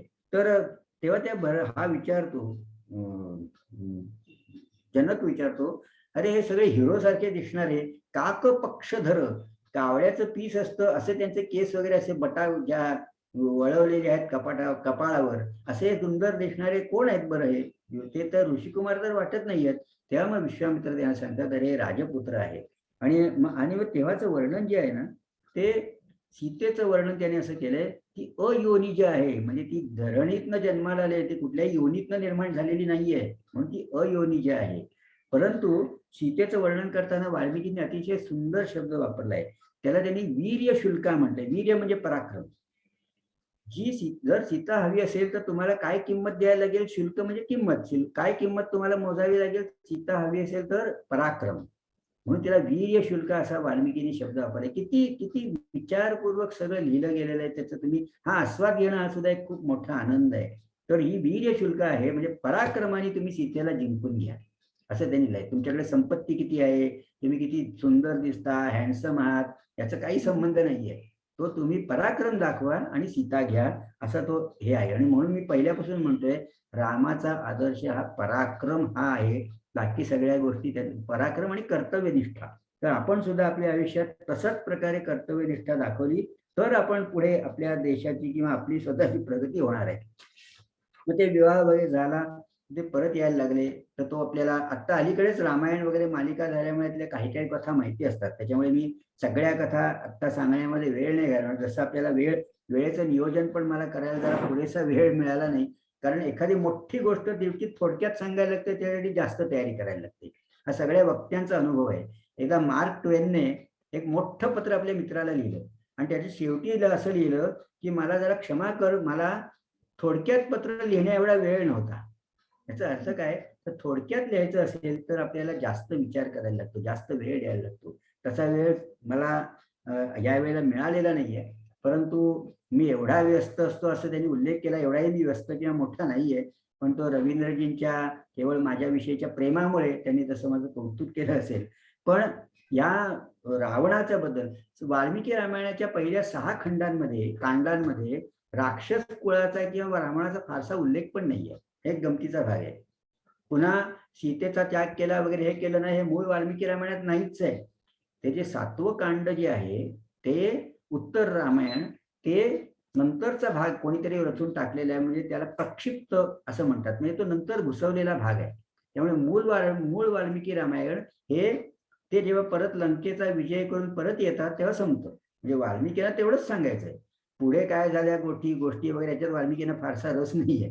त्यांनी फक्त सांगितलं, हा राजा असा होता, त्याने असा पराक्रम केला आणि असं राज्य केलं, हे महत्वाचं आहे. असं राज्य केलं. आता तुम्ही प्रत्येकाचे आक्षेप निरनिराळ्या गोष्टींवर असू शकतात. म्हणजे शंभुकाची कथा आहे किंवा प्रश्न काय आहे की रामाने ते ऐकल्यानंतर काय केलं त्या शंभुकाच्या बाबतीतला हा मुद्दा वेगळा झाला. परंतु संस्कार कुठला आहे, तर एका धोब्याचं, तो धोबी म्हणाला आणि म्हणून सीतेचा त्याग केला, इतकं ते सोपं नव्हतं खरं. परंतु प्रश्न रामाचा संस्कार असा आहे की सामान्यातल्या सामान्य नागरिकाच्या भावना काय आहे त्याची त्याने दखल घेतली, हा त्यातला महत्वाचा संस्कार आहे. तुम्ही साध्या साध्या गोष्टींचा विचार करा श्रोते हो, की दशरथ त्याच्याकडनं चुकून श्रावण बाळ मारला गेला होता, तर तो राजा आहे, चक्रवर्ती सम्राट आहे, तो गुपचूप घरी जाऊन बसला असता तर कोण त्याला विचारणार होतो? पण नाही, तो पुढे स्वतः गेला, त्याने स्वतःचा अपराध मान्य केला, तो त्या श्रावण बाळांच्या आई वडिलांना भेटला, त्याने त्याला भले शाप दिला, तो शाप घेऊन तो घरी आला. आणि म्हणून असं एक मानतात काही लोक की त्याला तो शाप होता की त्याला पुत्र विरह आहे म्हणून त्याने पुत्र होऊच दिला नाही. दशरथ 60,000 वर्ष जगला असा उल्लेख आहे. तो वाल्मिकी रामायणात नाहीये, दुसरीकडे आहे. परंतु आता ह्या गोष्टी तुम्ही विश्वास ठेवू नका. 60,000 वर्ष नसेल जगला, 160च वर्ष असेल, 60च वर्ष असेल, तो महत्वाचा मुद्दा नाही ना. त्याच्यावर रामायण आधारलेलं नाहीये. तर रामायणाचा जो आपल्याला गाभा आहे तो त्यातलं जे वास्तविकता जी आहे त्याच्यात त्यांनी जे वर्णन केलेली आहेत आणि त्याच्यात कर्तव्य जे निष्ठा ही जी रामाची दाखवलेली आहे ती जास्त महत्वाची आणि त्याच्यातनं आपण तो बोध घेण्याची गरज आहे. उगाच काहीतरी वेडीवाकडी अर्थ काढून टीका करण्याला काही अर्थ नाहीये. एकाने तो जो ज्याने कौशल्याच्या बाबतीत म्हटलं ना की ती गायींचे स्तन कापून टाकायची, त्यानेच पुढे असं लिहिलंय की रामाने लक्ष्मणाला असं सांगितलं की सीतेला वनात ने आणि मारून टाक. तर मारून टाक कसं सांगायचं असेल तर त्याने असं का पुढे म्हटलं की अरे तिथे वाल्मिकीचा आश्रम जवळच आहे, तिथे सोड. मग वाल्मिकीला सीतेला मारून टाकायची असती तर तो आश्रमाजवळ कशाला मारेल, तो दुसरीकडे मारेल ना नेऊन.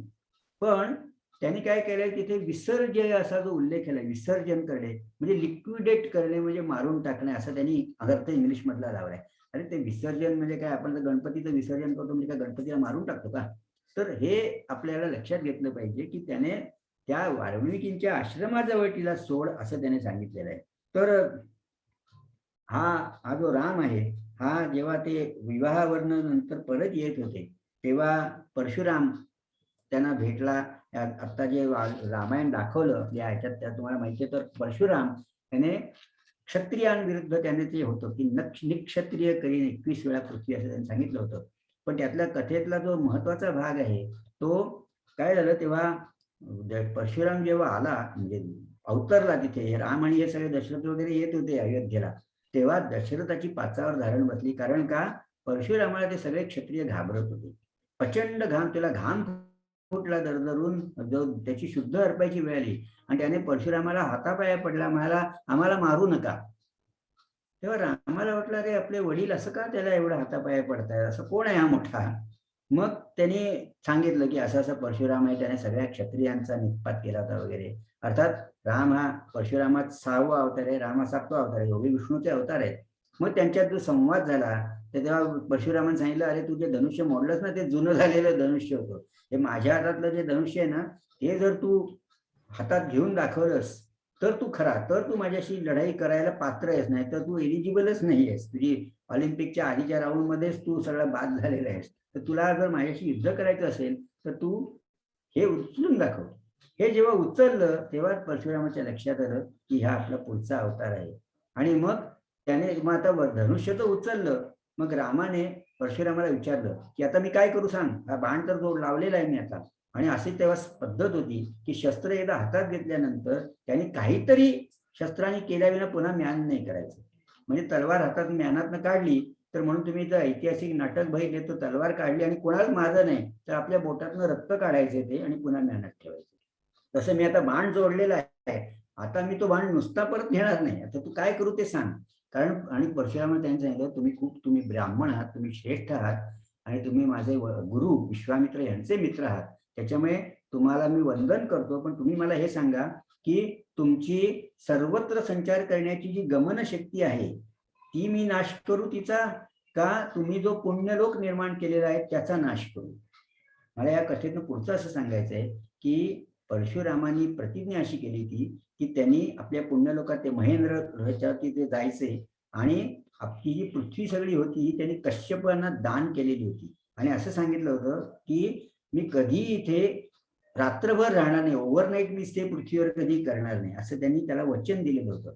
तो मला तुझं माझी गमन शक्ती घालवलीस तर मला इथेच राहायला लागेल, मग काही उपयोग नाही, माझं वचन मोडेल. त्यापेक्षा मी जो मोठी सृष्टी जी निर्माण केलेली आहे, पुण्यलोक निर्माण केले तो नाश कर.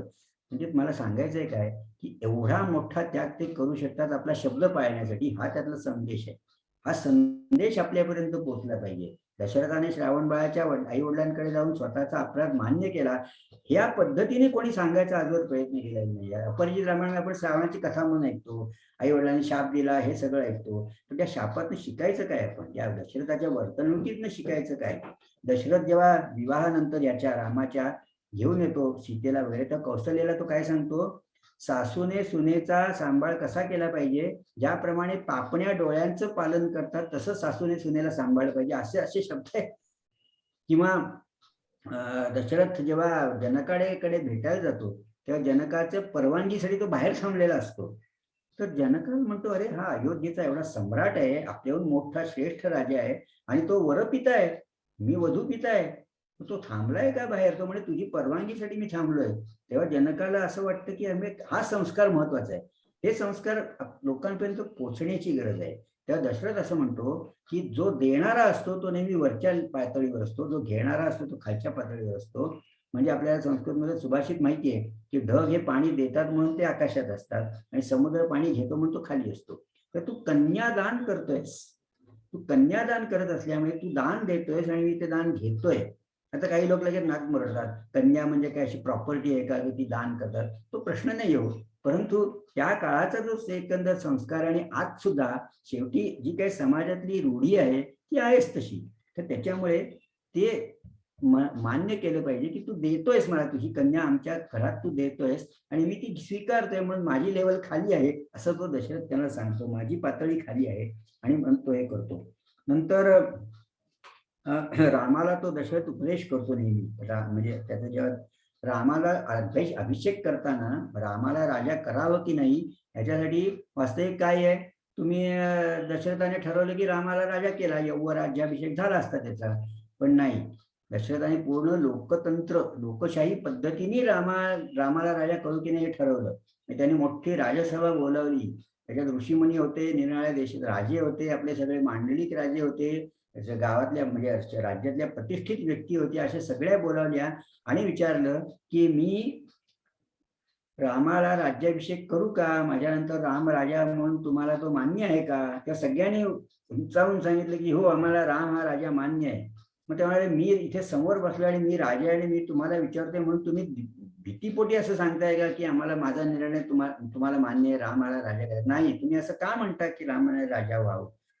तर ते म्हणाले की राम हे कल्याणाची मूर्तिमंत गंगोत्री आहे, म्हणजे राम असले की सगळ्यांचं कल्याण होणार आहे, आम्हाला विश्वास आहे असं प्रजेने सांगितलं. पण तरी दशरथाने रामाला असा उपदेश केलाय, रामा तू आत्ता आहेस त्याच्यापेक्षा अधिक विनयशील हो. बघा किती किती काव्यमय होते. अधिक तू दुर्व्यसन करू नकोस, व्यसनांपासून दूर राहा, न्याय सर्वांसमक्ष कर, प्रत्यक्षदर्शी न्याय कर, ट्रान्सपरंट पारदर्शी न्याय कर, गुपचूप न्याय तुझा ठरला असं होता कामा नये. सगळी माहिती काढ हेरांच्या कवतीने आणि प्रत्यक्ष वृत्तीने पारदर्शी प्रमाणे नैसर्गिक न्याय कर. हा दशरथाने रामाला केलेला उपदेश आहे. किती किती काव्यमय तर आहे, पण किती महत्वाचं आहे लक्षात घ्या. आणि तो शेवटी मग कौशल्याला सांगतो की तू डोळ्याच्या पापणीने जसं डोळ्याचं रक्षण करायला पाहिजे तसं कर. आता कैकेयी मंथरा जो संवाद आहे हा सुद्धा, मंथरा जेव्हा सांगते तेव्हा कैकेयी तिच्यावर एवढी भडकते की तिला अगदी शाप द्यायच्या विचारात असते की तू इतकी इतकी नीच कशी आहेस मंथरे. अगं राम, भरत सुद्धा माझ्यावर एवढं प्रेम करत नाही एवढं राम माझ्यावर प्रेम करतो. राम राजा झाला तर मला जास्त आनंद होणार आहे भरत राजा झाला पाहिजे, कारण रामाने राजा होणं हेच रघुकुलाची रीत आहे असं सगळं आहे, त्या ती वर्णन करते. पण शेवटी मंथरा एक हुकमी पान टाकते. हुकमी एक्का तिचा असतो जो स्त्रियांना खूप अपिलिंग असतो. ती मंथरा म्हणते, हे बघ तू सगळं म्हणतेस ना बरोबर आहे, पण लक्षात घे तुझ्या माहेरच्यानं त्यांनी राज्याभिषेकाला बोलवलेलं नाहीये. ही गोळी बरोबर लागते त्या कैकेयीला. पण लक्षात घ्या की तिने कैकेयीच्या माहेरच्या नाही बोलवलेलं होतं आणि कौशल्याच्या माहेरच्यानं सुद्धा बोलवलेलं नव्हतं, म्हणजे आपलं हो कौशल्याच्या का, तर किंवा नाही सीतेच्या. का असं झालं होतं, तर जेव्हा दशरथाने ते त्या कैकेयीचा जो म्हणजे कैकेयी राजा जो होता, त्या कैकेयी देशाचा राजा होता तो अश्वपती म्हणजे कैकेयीचे वडील, तेव्हा त्यांच्यावर विजय मिळाला आणि त्यांनी सांगितलं मला ही तुझी मुलगी हवी आहे पत्नी म्हणून. तेव्हा कैकेयी खूप लहान होती, अत्यंत देखणी सुंदरी होती, ती अत्यंत लहान होती वयाने. आणि दशरथ तेव्हा खूप मोठा होता. त्यात ते कैकेय्याला म्हणजे तिचे वडील होते त्यांच्या मनात नव्हतं की दशरथाला आपली कन्या द्यावी. म्हणून त्यांनी अशी अट घातली की हिचा पुत्र राज्यावरती बसेल तर मी तुम्हाला एक माझी कन्या देतो. तेव्हा दशरथाने जरा थातुरमातुर उत्तर दिलं. तो आमच्या रघुकुळाची रीत आहे त्याप्रमाणे होईल वगैरे असं काहीतरी मोघम उत्तर दिलं. आणि त्या दशरथाला ही भीती होती की जर कैकेयीच्या माहेरचे लोक आले तर हे सगळं तिथे रणकंदन माजेल. कारण जर सीतेच्या माहेरचे आणि ह्यांचे आले तर मग वाटच लागेल सगळीकडे. कारण ऐन वेळी रामाला सोडून भरताला राज्य करायचं राजा वगैरे करायची वेळ आली तर खूप पंचायत होईल. म्हणून त्यांनी असं सांगितलं की परस्पर गुपचूप ते उरकून घ्यायचं होतं त्यांना. तर हे झालं आता राज्य त्याच्यात मी सांगत नाही. पण त्यावेळेला कैकेयी आणि दशरथाचा जो संवाद झालाय तो सुद्धा खूपच असा उद्बोधक पण आहे आणि असा असा आपल्याला चीड आणणार आहे कैकेयीची. पण तरी देखील एक तिथले जे मुनी असतात ते कैकेयीला सांगतात सर्वसाधारणपणे मुली या आपली आईप्रमाणे आणि मुलगे हे आपल्या वडिलांप्रमाणे वागतात अशी जनरीत आहे आणि तू पण तुझ्या आईसारखंच वागतेस अगदी. ती म्हणते म्हणजे काय केलं तर मग ते कैकेयीच्या आईची गोष्ट सांगतात ते मुनी. म्हणजे काय झालं होतं म्हणाला की कैकेयीची आई जी कैकेयीचे वडील होते अश्वपती राजा त्याला एका साधूने असं वरदान दिलं होतं की तुला पशुपक्ष्यांची भाषा कळेल पक्ष्यांची भाषा कळेल. तर त्याची जी पत्नी होती तर एकदा ते शयनगृहात असताना ते असताना त्यांना बाहेर दोन पक्ष्यांचा संवाद ऐकायला आला आणि त्यांना त्यातनं हसायला आलं. खूप मोठं गमतीदार होता मग. तेवढ्यात त्यांची पत्नी आली शयनगृहात म्हणजे बेडरूम मध्ये आली आणि ह्यांना हसलेलं बघून तिला राग आला. म्हणजे तुम्ही का हसलात. ते नक्कीच मला हसलात मलाच कुचेष्टेने हसलात. अगं तुम्हाला तुला नाही हसलो मी मला जुनं काहीतरी आठवलं म्हणून हसलो. कारण त्या साधूने याला असंही दिलेलं होतं की तू जर हे सगळे तुझी शक्ती लोकांना जर सांगितलीस की तुला असं असं आहे सिद्धी तर त्या क्षणी तुझा मृत्यू होईल असं पण त्यांनी सांगितलं होतं. म्हणून तो म्हणतो अगं असं नाहीये मी तू जाऊन दे ना तो मी हसलो जुनं काहीतरी आठवलं म्हणून हसलो. नाही नाही मी सांगितलंच पाहिजे. तर तो म्हणाला अगं नको मी जर तुला सांगितलं तर माझा मृत्यू होईल ते म्हणजे तुम्ही मरा नाही तर जगा मला काही म्हणणं नाही. कारण तुम्ही जर माझा कुचेष्टा केलेत माझा उपहास करणार असाल तर मला ते खपणार नाही. त्यामुळे तुम्ही जगणं जिवंत आहात का मेल्या त्याच्याशी माझा संबंध असं ती कैकेयीची आई त्याला म्हणाली. आणि मग तेव्हा त्या साधूने सांगितलं पहिलं त्या आईला बाहेर काढ घराच्या. मग त्या जो अश्वपती होता म्हणजे कैकेयीच्या वडील त्यांनी त्या पत्नीला घराबाहेर हाकलून दिलं. कारण जी असं म्हणते की मला तू का हसलास ते सांग नाही तर तू मेलास तरी चालेल. तर तसंच कैकेयी सांगते दशरथाला की तुम्ही मरा किंवा जगा मला माहित नाही पण राम नको मला इथे आणि भरताला राजा करा. म्हणे तू जसं तेव्हा झालं होतं तसंच तुझं आत्ता झालेलं आहे आणि म्हणून तू आपल्या अगदी आईसारखी वागतेस असं त्यांनी सांगितलं. असे सगळे छोटे छोटे प्रसंग आहेत. पण जेव्हा राम मनात निघाले तर मी तुम्हाला सांगितलं जसं की त्यांनी त्यांच्या महालाचं सगळ्या लोकांना हे दिलं होतं त्यांचा पगार ऍडव्हान्स मध्ये दिला आणि मग ते वेगळ्या एका म्हणजे वातावरणात एका वेगळ्या मनस्थितीत ते सगळे गेले. मला जेव्हा 8-9 तास जेव्हा तेव्हा तर मला तेव्हा असं सांगायचं होतं की राक्षस कुळाचा कुठेही या पहिल्या 6 कांडामध्ये उल्लेख नाहीये. आणि गंमत अशी आहे की सगळे जेव्हा राज्याभिषेक झाला आणि सगळे लोक जायला लागले राजे आलेले पाहुणे आलेले सगळे गेले सगळे ऋषीमुनी गेले आणि फक्त अगस्त्य मुनी राहिले. आणि अगस्त्य मुनी रामाला असं सांगितलं आणि ते फार गमतीचं आहे आणि फार आपल्याला धक्कादायक आहे. अगस्त्याने असं सांगितलं की रामा तू सेतू बांधलास रावणाला मारलंस हे सगळं बरोबर आहे त्याचं लोक कौतुक करतायत. पण त्यात काही विशेष नाही रे. रावणाला मारायचं म्हणजे काहीच नाही त्याच्यात. कारण रावणाला आतापर्यंत 3-4 जणांनी त्याचा पराभव केलेला आहे. वालीनी पराभव केला होता. एकदा त्या समुद्रात आत गेलेला असताना तिथल्या महिलांनी त्याचा पराभव केला होता. सहस्रार्जुनाने रावणाला बांधून नेलेला होता. तर रावणाला मारलं त्यात काय मोठं आहे विशेष. तर रामाला पण खटकलं. मला ज्याला जितेंद्रियाला म्हणजे मेघनादाला मारलंस कोणी जे मारलं ते जास्त ते लक्ष्मणाने मारलेलं होतं लक्षात घ्या. तर आम्हाला मनात असं आलं अरे असं का म्हणतायत. आणि मग तेव्हा म्हणजे या उत्तरकांड म्हणजे 7व्या कांडामध्ये सगळ्या राक्षस कुळांचा उल्लेख आहे. त्यामुळे मी जेव्हा हे 8-9 तास रामायण सांगतो तेव्हा राक्षस कुळ म्हणजे नेमकं काय झालं कसं निर्माण झालं. शिवाजी महाराजांचं महत्व जर आपल्याला जाणून घ्यायचं असेल तर मोंगलांनी काय काय अत्याचार केले हे जाणून घ्यायची गरज असते ना. नाही तर शिवाजीचं महत्व कसं कळणार. तसं ते माझं एक पहिलं कथन जे असतं ते केवळ राक्षस कुळ हे नेमकं काय होतं आणि त्यांनी काय काय केलं हे सांगण्याकडे असतं. पण ह्याचा आधीच्या 6ही कांडांमध्ये कुठेही उल्लेख नाही. रावणाविषयी फारसं काही वाल्मिकी बोललेले नाही आहेत. तो फक्त एक बलाढ्य राजा होता, त्याला सगळ्या शक्ती होत्या वगैरे असं म्हटलेलं आहे त्यांनी. मग तुम्हाला मी सांगितलं की ते आता भरत जेव्हा गेला इकडे रामाला आणायला, तो प्रसंग जो आहे तो प्रसंग सांगणं हे माझ्या दृष्टीने या सगळ्या कथनाच्या मागची जी भूमिका आहे, रामराज्य रामाचं प्रशासन ती आहे. आणि त्याच्यामुळे मी केवळ ते सांगण्याच्यासाठी म्हणून बाकीचं सगळं रामायण तुम्हाला सांगत बसतो. परंतु भरत भेट ही जी आहे ही मानवाच्या संपूर्ण इतिहासामध्ये याच्या इतका दुसरा उदात्त आणि उत्तम प्रसंग घडलेला नाही, असं त्या काळच्या ऋषीमुनींनी नोंदवलेलं आहे. त्यांच्या डोळ्यातून अश्रू आले की प्रेम त्याग याचा इतका परमोच्च बिंदू हा जो आहे भरत भेट. आणि नुसता परमोच्च बिंदू भावनिक नाहीये, तो धार्मिक नाहीये, तो आध्यात्मिक पण नाहीये, तो पुन्हा व्यावहारिक आहे.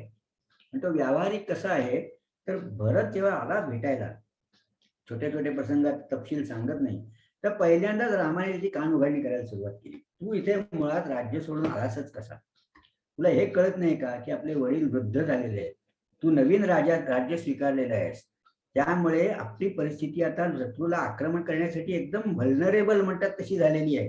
राज्य हे आता धोक्यात आहे. तू नवीन राजा आहेस आणि आपले दशरथ वृद्ध झालेले आहेत. तू जर सोडून आलास तर शत्रू कधी आपल्यावर आक्रमण करेल? राज्याची सुरक्षितता सोडून जो राजा दुसरीकडे जातो तो योग्य नाही, असं पहिलं जातं. म्हणजे अजून भरत आपले वडील गेलेत वगैरे सांगण्याच्या आधीच तो त्याला कान उघडणी करायला सुरुवात करतो. आणि मग राम भरताला राज्याच्या प्रशासनासंबंधीचे 65 ते 70 प्रश्न विचारतो.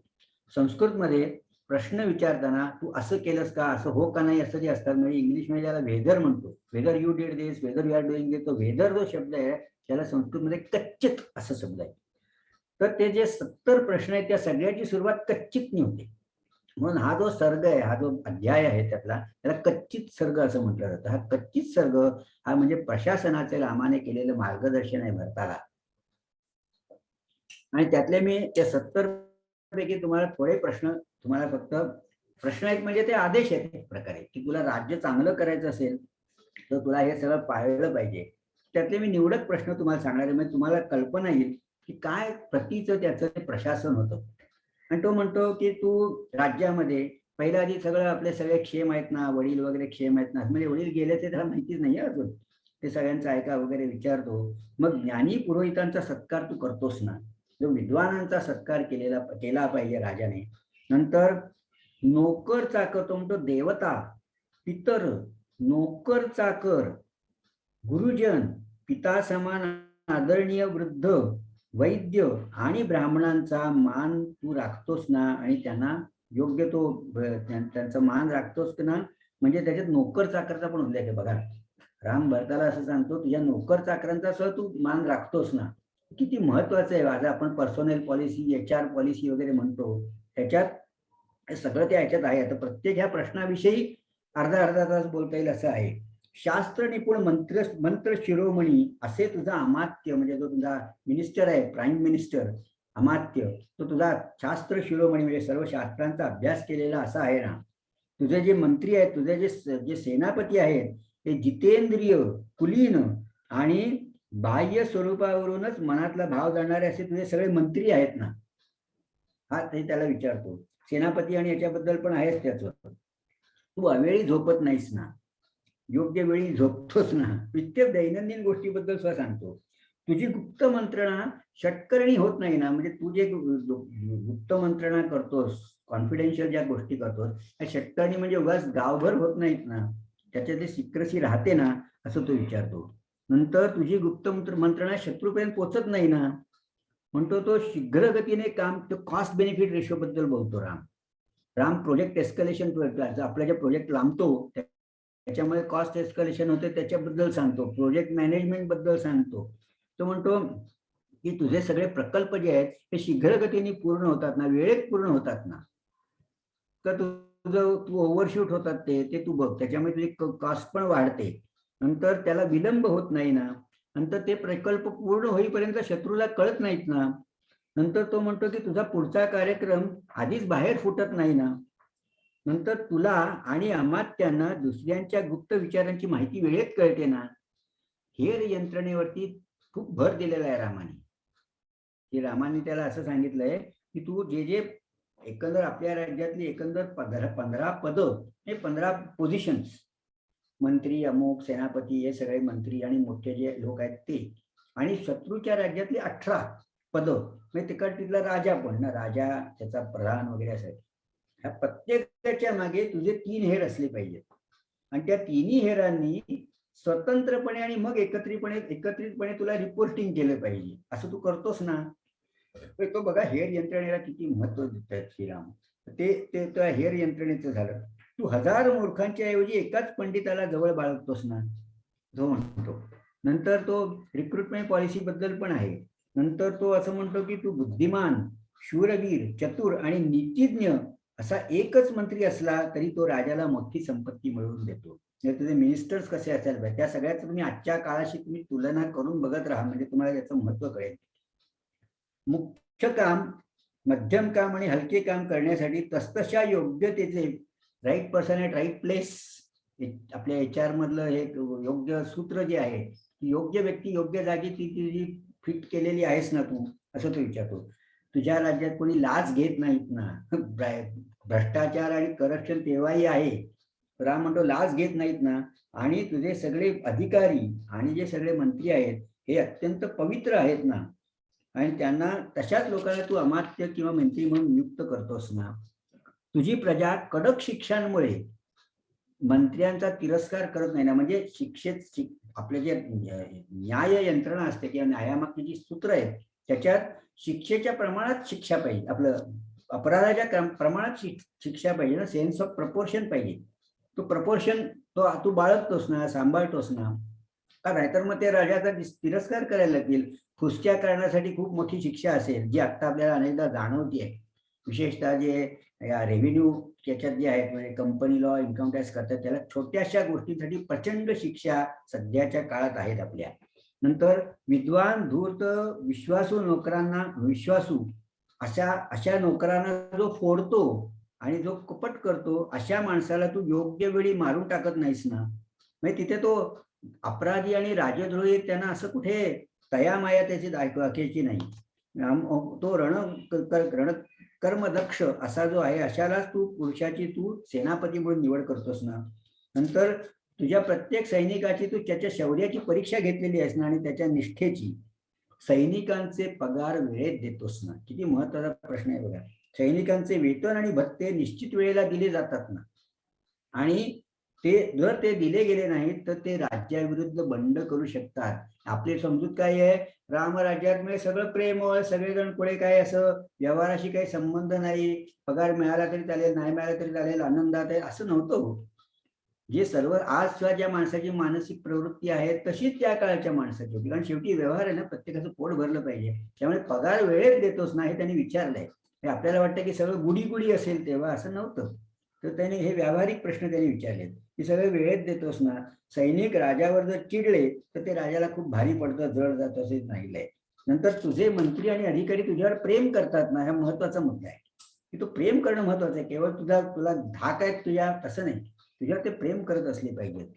आता बघा, अँबॅसेडर, राजदूत कोणाला नेमायचं ते पण महत्वाचं आहे. तो म्हणतो, रामाने असं म्हटलंय की तू जे राजदूत नेमले आहेस ते आपल्याच देशाचा निवासी असला पाहिजे. तो दुसऱ्या कुठल्या तरी देशाचा माणूस आपला अँबॅसेडर होऊन चालणार नाही. तो विद्वान असला पाहिजे, तो कुशल असला पाहिजे, तो प्रतिभाशाली असला पाहिजे, असत विवेक बुद्धी असलेला असला पाहिजे. आपल्याला आपले एक शब्द आपण नेहमी चुकीचा म्हणतो म्हणजे लोक सत्सद विवेक बुद्धी असं म्हणतात. तो सत्सद विवेक बुद्धी असा शब्द नाहीये, तो सदसद विवेक बुद्धी असा शब्द आहे. पण जर एखाद्याने सदसद विवेक बुद्धी म्हटलं तर आपल्याला वाटतं अरे या चुकीचं बोलतोय. तसं नाहीये. असत विवेक बुद्धी, चांगलं काय वाईट काय ह्याचा ज्याला विवेक आहे ती सत असत, सारासार. तसं सत्सद नाही, सदसत असं म्हणायचं. असत विवेक बुद्धी, सत्सद विवेक बुद्धी नाही. तसं तो म्हणतो तू सदसत विवेक बुद्धी राखून तू हे सगळं असं असलेलाच तू राजदूत नेमतोस ना, असं तो म्हणतो.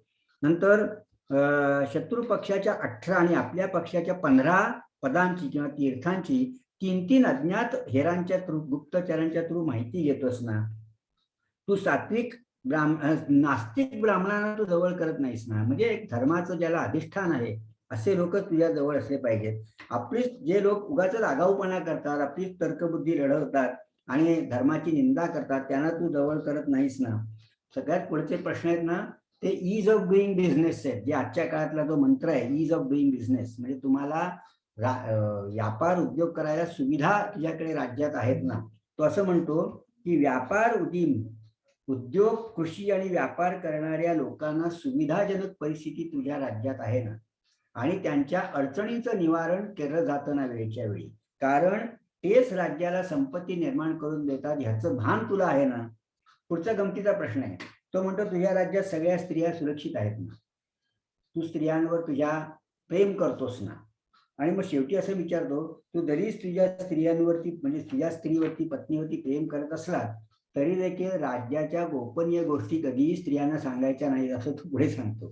तू त्या सुरक्षित आहेत ना आणि आनंदात आहेत ना, पण त्यांच्यावर तू जास्त विश्वास ठेवत नाहीस ना, आणि त्यांना राज्याच्या गुप्त गोष्टी सांगत नाहीस ना. किती किती रामाला व्यवहाराचं भान आहे बघा ना. नंतर तू रोज हा जो प्रश्न आहे ना, हा अत्यंत सुंदर प्रश्न आहे, आणि तो प्रश्न विचारतो आणि त्याचं जर उत्तर हो असेल तर तो राजा अतिशय चांगला असला पाहिजे. तो विचारतो, म्हणजे राम विचारतायत भरताला की रोज सकाळी सुवर्णालंकार लिहून रथात, उघड्या रथात बसून किंवा उभं राहून तू सुहास्य वदनाने प्रसन्न असलेल्या प्रजाजनांची अभिवादन स्वीकारतोस ना. हा एक गोष्ट तो राजा करू शकतो. आज आपले मंत्री, आपले हे लोक, हे सुरक्षा बघा त्यांची केवढी लागते त्यांना. ते ओपन याच्यातनं जाऊ शकतात का? नाही जाऊ शकत.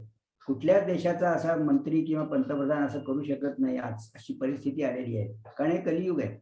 तर पण पूर्वी मला आठवतंय, आम्ही जेव्हा लहान होतो तेव्हाचे जे पंतप्रधान वगैरे होते ते उघड्या गाडीत नाही यायचे. आम्ही त्यांना अनेकदा वाटेत रस्त्याच्या बाजूला उभे राहून अभिवादन शाळेत जाताना वगैरे केलेली आहे.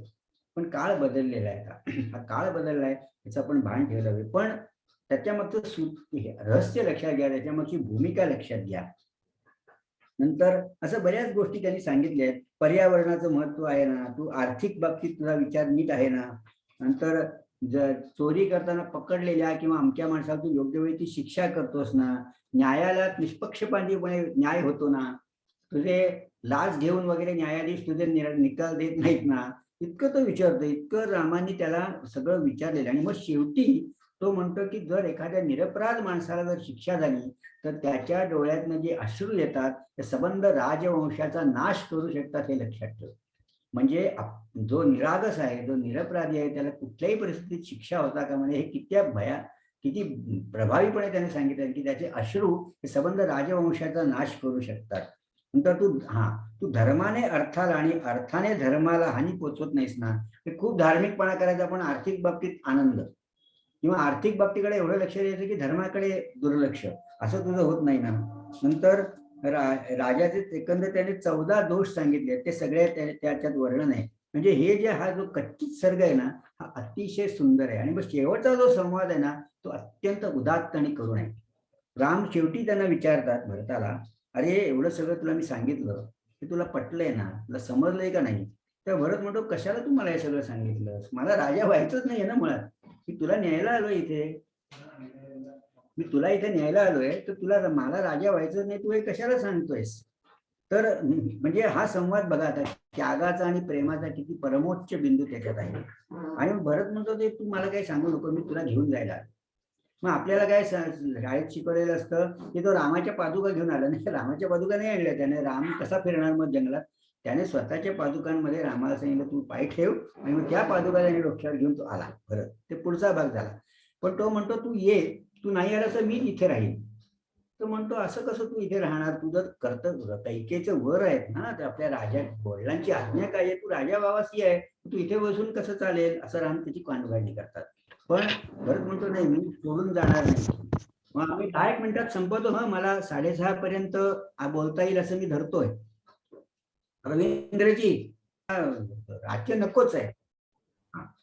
तर तो मला राज्य नकोच आहे. आणि मग तो म्हणतो की मी इथेच थांबून राहील आणि मी धरणं धरून बसीन.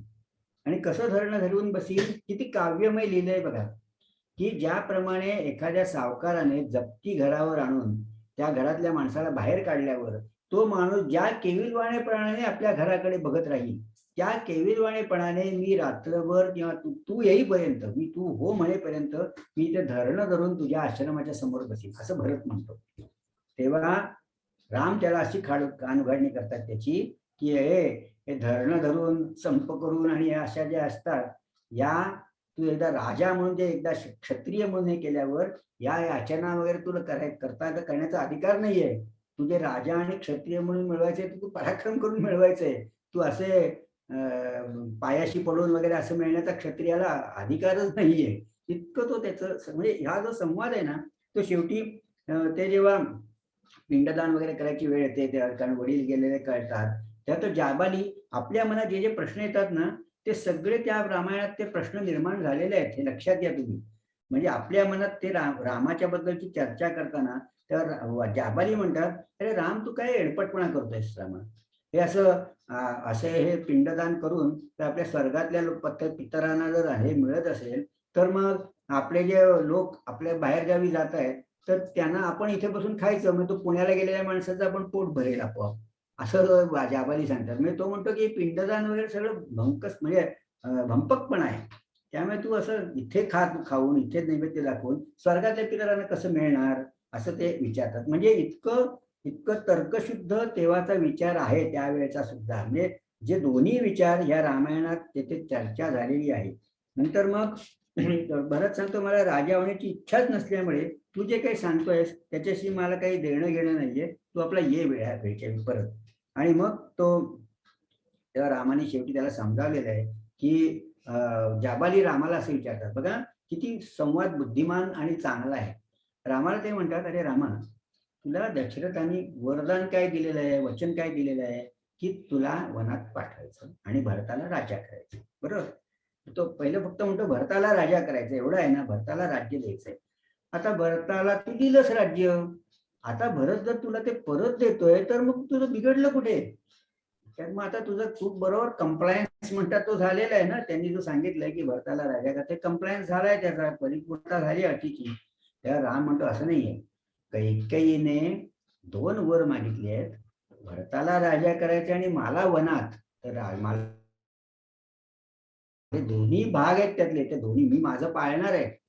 कौशल्या जेव्हा राम मनात निघतात ना, तेव्हा कौशल्या त्याला म्हणते, हे बघ, वडिलांपेक्षा आईचा शब्द जास्त महत्वाचा आहे, तू मानतोस ना, वडिलांपेक्षा आई शेठ आहे, तू मानतोस ना, असं पहिलं विचारते. राम म्हणतो हो मानतो मी.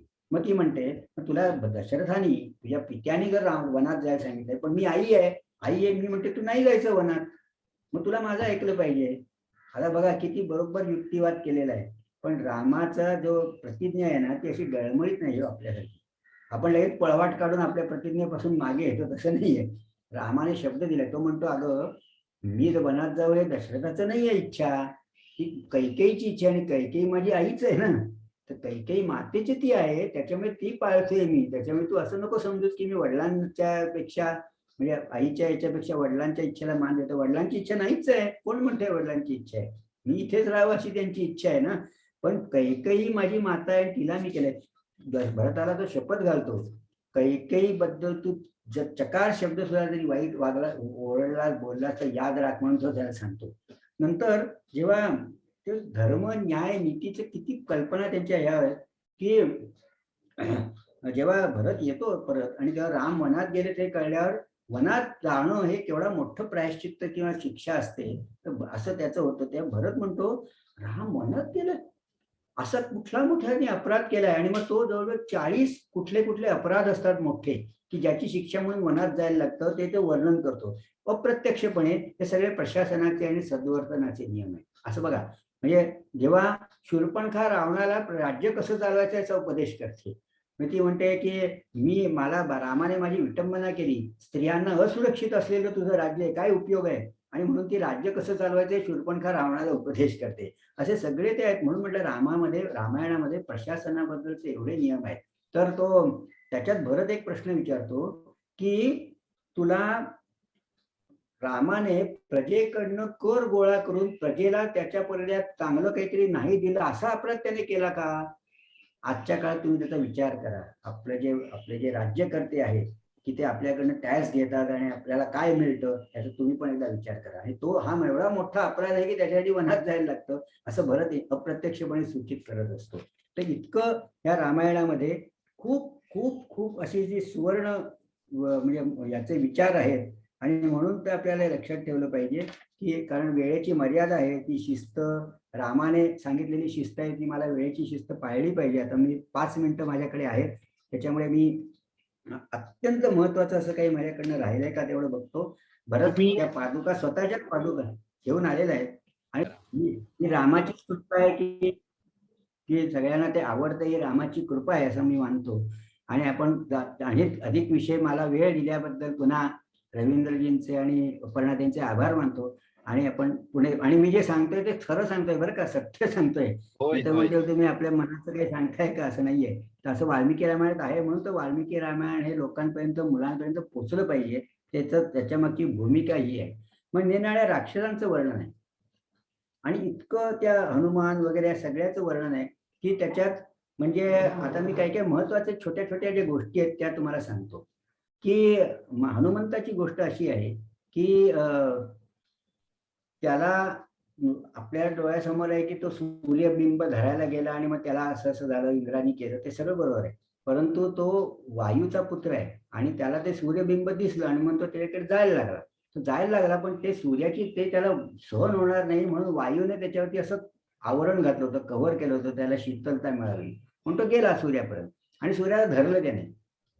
तर राहू त्याच वेळेला सूर्याला ग्रहण करायला आलेला होता, म्हणजे ग्रास घ्यायला आलेला होता. तो सूर्यग्रहण होतं तेव्हा. तर त्याने मारुती तर लहान होता, तो मारुती, त्याचं नाव मारुती होतं ना, तेव्हा हनुमंत नव्हतं.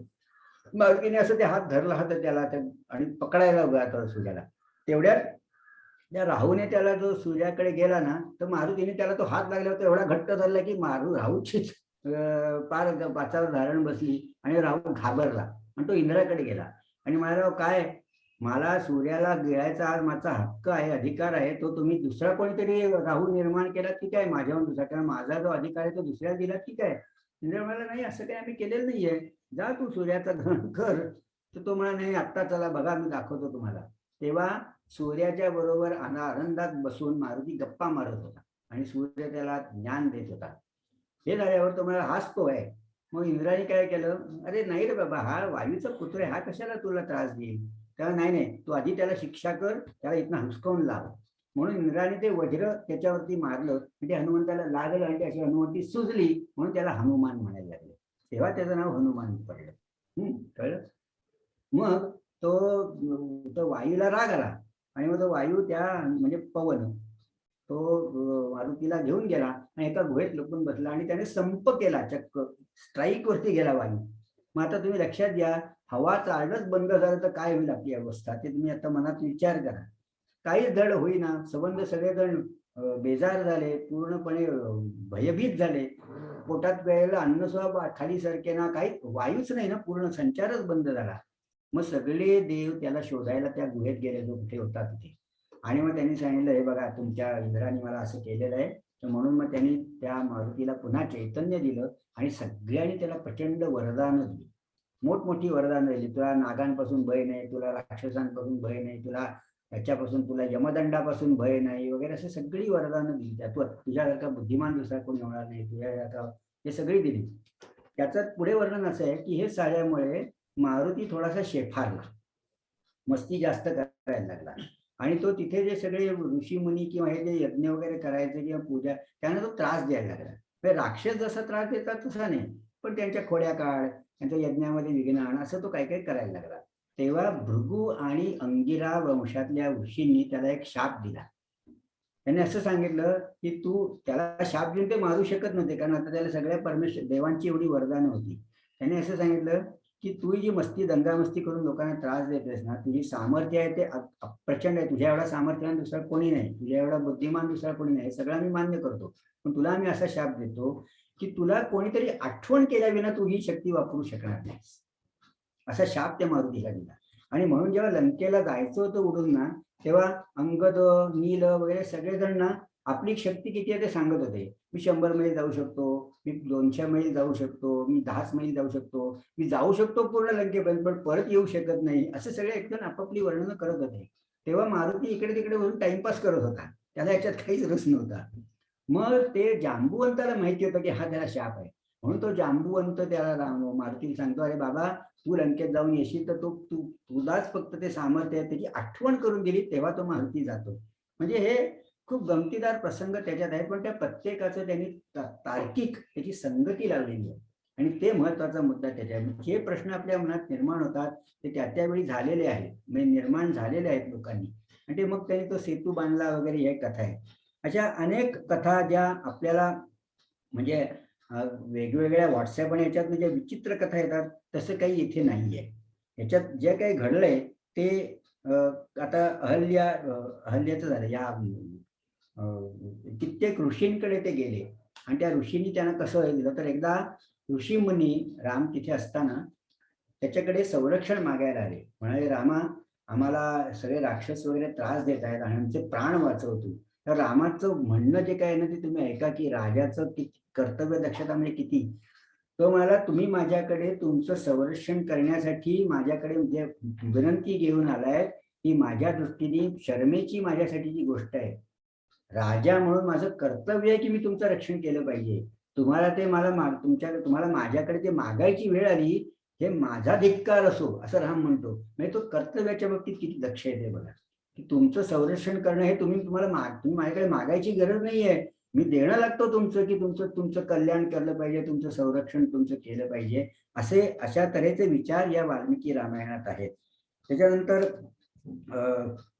काही जेव्हा राम पुन्हा लंकेकडे यायला लागतात त्यावेळेला आधी थोडे काही अंतर योजना म्हणा किंवा काही किलोमीटर आधी ते उतरतात आणि मारुतीला असं सांगतात की तू एकदा आधी जा अयोध्येला आणि तिथे भरताला सांग की राम आलेले आहेत, आणि मग त्याच्या कपाळावर तुला थोडी जरी अठी दिसली की आता राम परत येतो, मी आपलं राज्य परत द्यायला लागेल, असं जर दिसलं तर ते मला कळव, मी अयोध्येकडे जाणार पण नाही.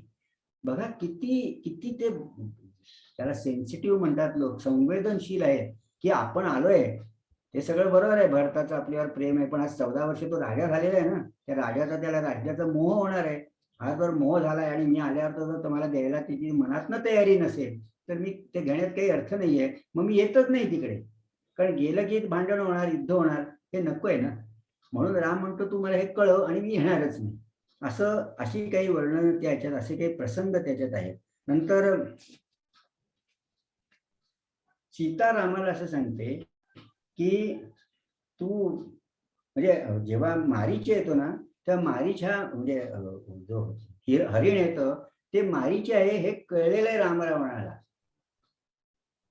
राम आणि लक्ष्मणाला, आणि ते असं म्हणतात की अरे हा मारीच राक्षस आहे, याला कसं मारायचं. तर राम असं म्हणतो की मला पण माहिती आहे असेल सुद्धा हा म्हणजे मारीच राजा आपला राक्षस असेल हा, परंतु मी याला मारणं माझं कर्तव्य आहे, कारण एकतर तुला मी पकडलं तर सीतेचा हट्ट पूर्ण केल्यासारखं होईल आणि त्याला मारलं तरी माझं काही हे नाही, कारण राक्षसांना मारणं ही माझी प्रतिज्ञाच आहे. राक्षसांना मारून सगळ्या पृथ्वीला शांत किंवा पृथ्वीला सुरक्षित करणं ह्याचीच माझी प्रतिज्ञा आहे ना. त्यामुळे जर तो हरिण असेल तर प्रश्नच नाही, सीतेला हवाय, सीतेचा हट्ट पुरवल्यासारखा. तो हरिण नाही आणि खरंच राक्षस असेल, म्हणजे काही मी केलं तरी देखील तो योग्य करतोय मी, असं तो सांगतो. जेव्हा हे लंकेत जाऊन येतात तेव्हा मारुती असं म्हणतो की किती विचार त्यांनी केलेले ते लक्षात घ्या. मारुती लंकेत जाऊन परत आल्यावर सगळ्यांना असं सांगतो, अरे त्या सीतेचं पातिव्रत्य आणि तिचं तेज एवढं आहे की तिच्याकडे नुसत्या वाकड्या नजरेने बघण्याचा मनात विचार आला तरी आपलं बसून, इतकं ती जाज्वल्य आणि हे आहे तिचं सगळं पातिव्रत्य आणि तिचं पुण्य. मग तरी देखील रावणाने तिला कवेत घेऊन तो गेला, म्हणजे रावणाचं पण पुण्य किती असलं पाहिजे असं वर्णन मारुती करतो तिथे. म्हणजे हे सगळे विचार त्याच्या, कारण तो आपल्या मनात हे येतं ना, तर असं असेल एवढं सीतेचं तर मग काय. पण आता ही सीता सुद्धा आपण जेव्हा म्हणतो सीतेचं अमुक अमुक झालं, तर सीतेचं वागण्याचं हे पण लक्षात घेतलं पाहिजे आपण, की सीता जेव्हा लक्ष्मण रेषावर काहीच नाहीये उल्लेख, तेव्हा सीता लक्ष्मणाला इतकं घालून पाडून आणि वाईट बोलते की आपल्याला ते वाचवतच नाही. म्हणजे ते वाचताना पण आपल्याला वाटतं अरे असं काय बोलतील की लक्ष्मणाला इतकं त्याचा ती सांगते की तुला तुला माझ्याबद्दल पहिल्यापासूनच अभिलाषा होती, लोभ होता, आणि आता तुला संधी मिळाली आहे आणि राम तिकडे संकटात आहे, मालिश त्याला मारतोय आणि तू मुद्दाम जात नाहीस त्याच्या रक्षणासाठी. आणि तुला आता तू माझा मी आता इथे एकटी आहे त्याचा तू आता फायदा घेणार आहेस, तर तू जरा जरी पुढे सरकलास तरी मी अग्नीमध्ये प्राण देईन असं ती सांगते. आणि म्हणून मग लक्ष्मणला खूप उद्वेग होतो. हा लक्ष्मणाची एक दुसरी कथा खूप आहे जी रामायणात आहे आणि आपण जी सुभाषितांमध्ये शिकलेलो आहे की जेव्हा सीता, हा दुसरं त्याच्या आधीचा प्रसंग महत्वाचा आहे. जेव्हा हे सगळे वनात निघतात तेव्हा कैकेयी या राम लक्ष्मण सगळ्यांना ती वल्कल राम लक्ष्मणाला ती परिधान करायला लावते आणि सीतेला पण लावते. तेव्हा सगळ्यांच्या डोळ्यात पाणी येतं. त्या तिथे ऋषीमुनी असतात, प्रधानमंत्री असतात आणि जे इतर राणे असतात त्यांच्या डोळ्यात पाणी येतं की सीता एवढी राजकन्या एवढ्या वैभवात वाढल्याची आणि तिला वल्कल नेसायला लागतात वगैरे वगैरे. तर तेव्हा वशिष्ठ सांगतात आणि दशरथ सांगतो हे बघ वरान ते मी तुला जे वर दिलेले आहेत ते फक्त राम लक्ष्मणांच्या साठी दिलेले आहेत. म्हणजे राजा फक्त रामासाठी दिले आहे, लक्ष्मणा त्याच्याबरोबर जातो ही गोष्ट वेगळी, पण ते तुला वरदान दिलेले आहेत. सीता ही राजवधू आहे, राजाची सून आहे, ती अलंकारानेच तिकडे जाणार, अलंकृतच जाणार तिकडे. आणि म्हणून तू पूर्ण वस्त्र तिला 14 वर्ष पुरतील एवढी वस्त्र, ते बिचाऱ्या राम लक्ष्मणांना त्या पेट्या व्हायला लागल्या असतील कारण एवढे वर्ष पुरतील एवढे तिथे याचा संगती कुठे ते लक्षात घ्या. याचा गमतीचा भाग झाला. पण जेव्हा रावण तिला पळवून नेत असतो त्यावेळेला त्याचा उल्लेख आहे की ती दागिने टाकते. मग लोकांच्या मनात प्रश्न येतो की अरे ती वनात राहत होती तर एवढे दागिने कुठून आले तिच्याकडे. तर ते दागिन्यांची मागची ही कथा आहे की तिला त्यांनी आग्रहाने सगळे दागिन्यांसकट तिकडे पाठवलेले आहे आणि मग ते दागिने ती खाली टाकते. मग ती दागिने टाकते तेव्हा अतिशय काव्यमय प्रसंग आहे की ते दागिने ते सगळे वानर उचलतात आणि जेव्हा राम लक्ष्मण तिकडे येतात आणि तेव्हा ते सांगतात की अशा अशा एका सीतेला म्हणजे एका युवतीला पळवून नेत होता रावण, आम्ही बघितला आणि तिने हे दागिने टाकले, हेच तुमच्या सीतेचे आहेत का बघा. म्हणजे इतका प्रामाणिकपणा त्यांच्याकडे आहे कारण आपल्याला मिळालेले दागिने असे कोणी येऊन दाखवेल का आजच्या काळात. पण नाही, ते सगळे वानर, तेच किती सुसंस्कारित वानर होते हे पण लक्षात घ्या. तर ते आले आणि त्यांनी हे दाखवलं. तेव्हा रामाने सांगितलं की तू लक्ष्मणा तू सीतेचे दागिने ओळखशील ना, ते सीतेचेच आहेत ना. तर लक्ष्मणाच्या जो एक अतिशय काव्यमय श्लोक लक्ष्मणाच्या तोंडी आहे तो म्हणतो, रामा मी वहिनींना इतका मान देतो आणि आदर करतो की मी फक्त त्यांच्या पायाकडेच आजवर बघत आलेलो आहे, त्यांच्या वरच्या शरीराकडे मी बघून नजर उंचावून बघितलेलं पण नाहीये आणि म्हणून मी त्यांची फक्त पैंजण ओळखू शकतो, त्यांचे केयूर मी ओळखू शकत नाही. फक्त नुपुर जे आहेत पायात तेवढेच ओळखू. किती काव्यमय श्लोक आहे हा. अशा लक्ष्मणाला सीता म्हणते की तू वाईट बुद्धीने इथे राहिलेला आहेस आणि तू रामाची मदत करायला, रामाला मदत करायला जात नाहीये सतत ती त्याला म्हणते. इतकं खडसवून सांगते. आता त्यात सीतेचा दोष आहे का? नाही. किंबहुना राम जेव्हा तिला सांगायला येतात की मी आता वनात जातोय तेव्हा ती रामाला म्हणते अरे तू तू कसला पुरुषच नाहीयेस, तू पुरुषाच्या देहातला स्त्री आहेस, कारण तुला माझं तिकडे रक्षण करता येणार नाहीये म्हणून तू मला नेत नाहीयेस असं ती म्हणते. आणि ती दुसरं असंही म्हणते की तू मला या शत्रूच्या हातात ठेवून का जातोयस. म्हणजे ज्या अयोध्येने ज्या राजघराण्याने तिच्यावर अपरंपार प्रेम केलं आणि तळ हाताच्या पोळासारखं तिला जपलं त्याच्याबद्दल ती असे उद्गार काढते सीता. आता हे सगळं का सांगतोय मी, ह्याच्यात सीतेचा काही दोष नाहीये, हे तिने करणं हे विधिलिखित आहे.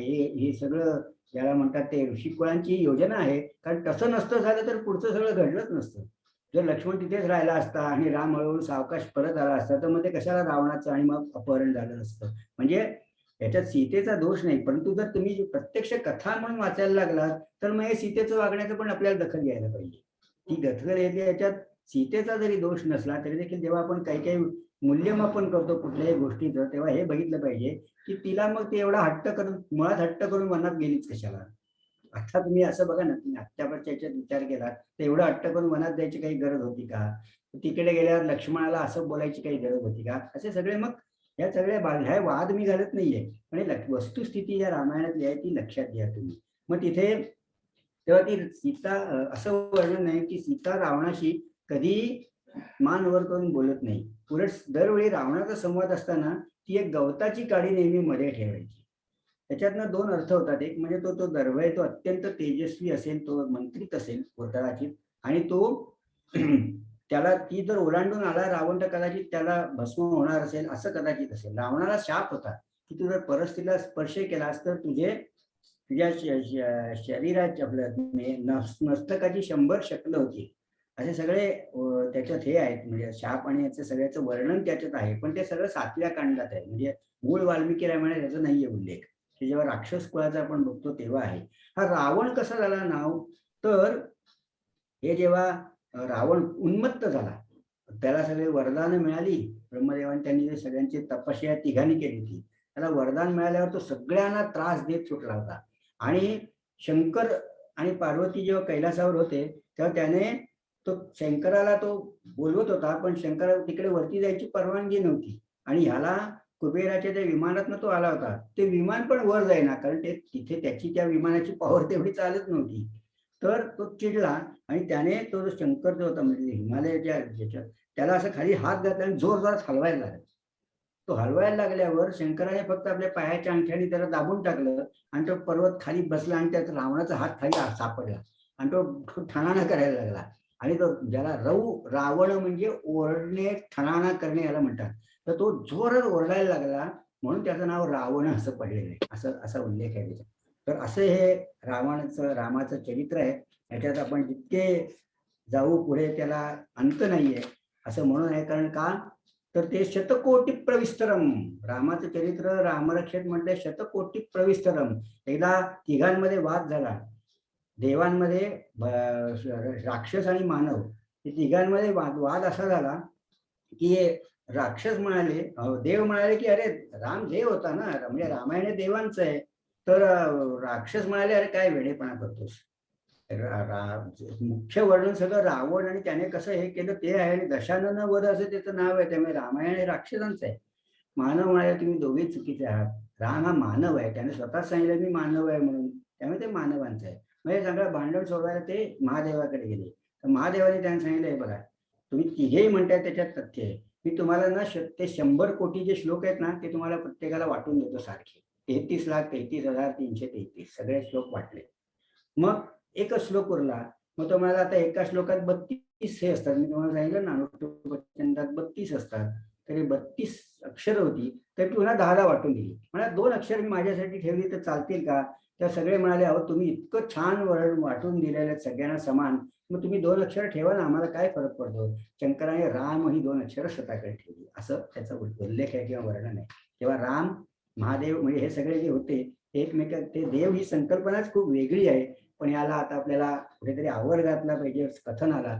पण म्हणून वाल्मिकी रामायण हे खूप वेगळं आहे, जे आपल्यापर्यंत जे रामायण निरनिराळ्या कथांमधून किंवा पुराणातून वगैरे पोचतं त्यातल्यापेक्षा खूप वाल्मिकी रामायण वेगळं आणि खूप उच्च प्रतीचं आहे अशी माझी धारणा आहे. आणि त्यातलं जे प्रशासन आहे आणि त्यातला जो व्यावहारिक भाग आहे जो लोकांना माहिती नसतो आणि त्याच्याकडे कधीच रामायणाकडे या दृष्टीनं बघितलं जात नाही, तो सांगण्याचा मी नम्रपणे प्रयत्न केला. आणि रामाच्या कृपेमुळे तुम्ही तो ऐकलात आणि मला रवींद्रजींनी आणि अपर्णाताईंनी ही संधी दिली.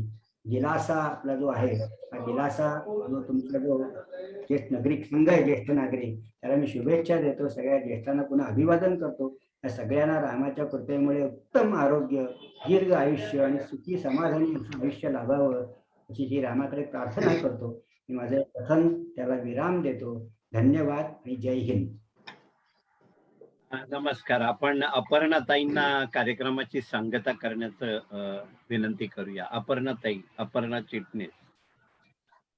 हो हो.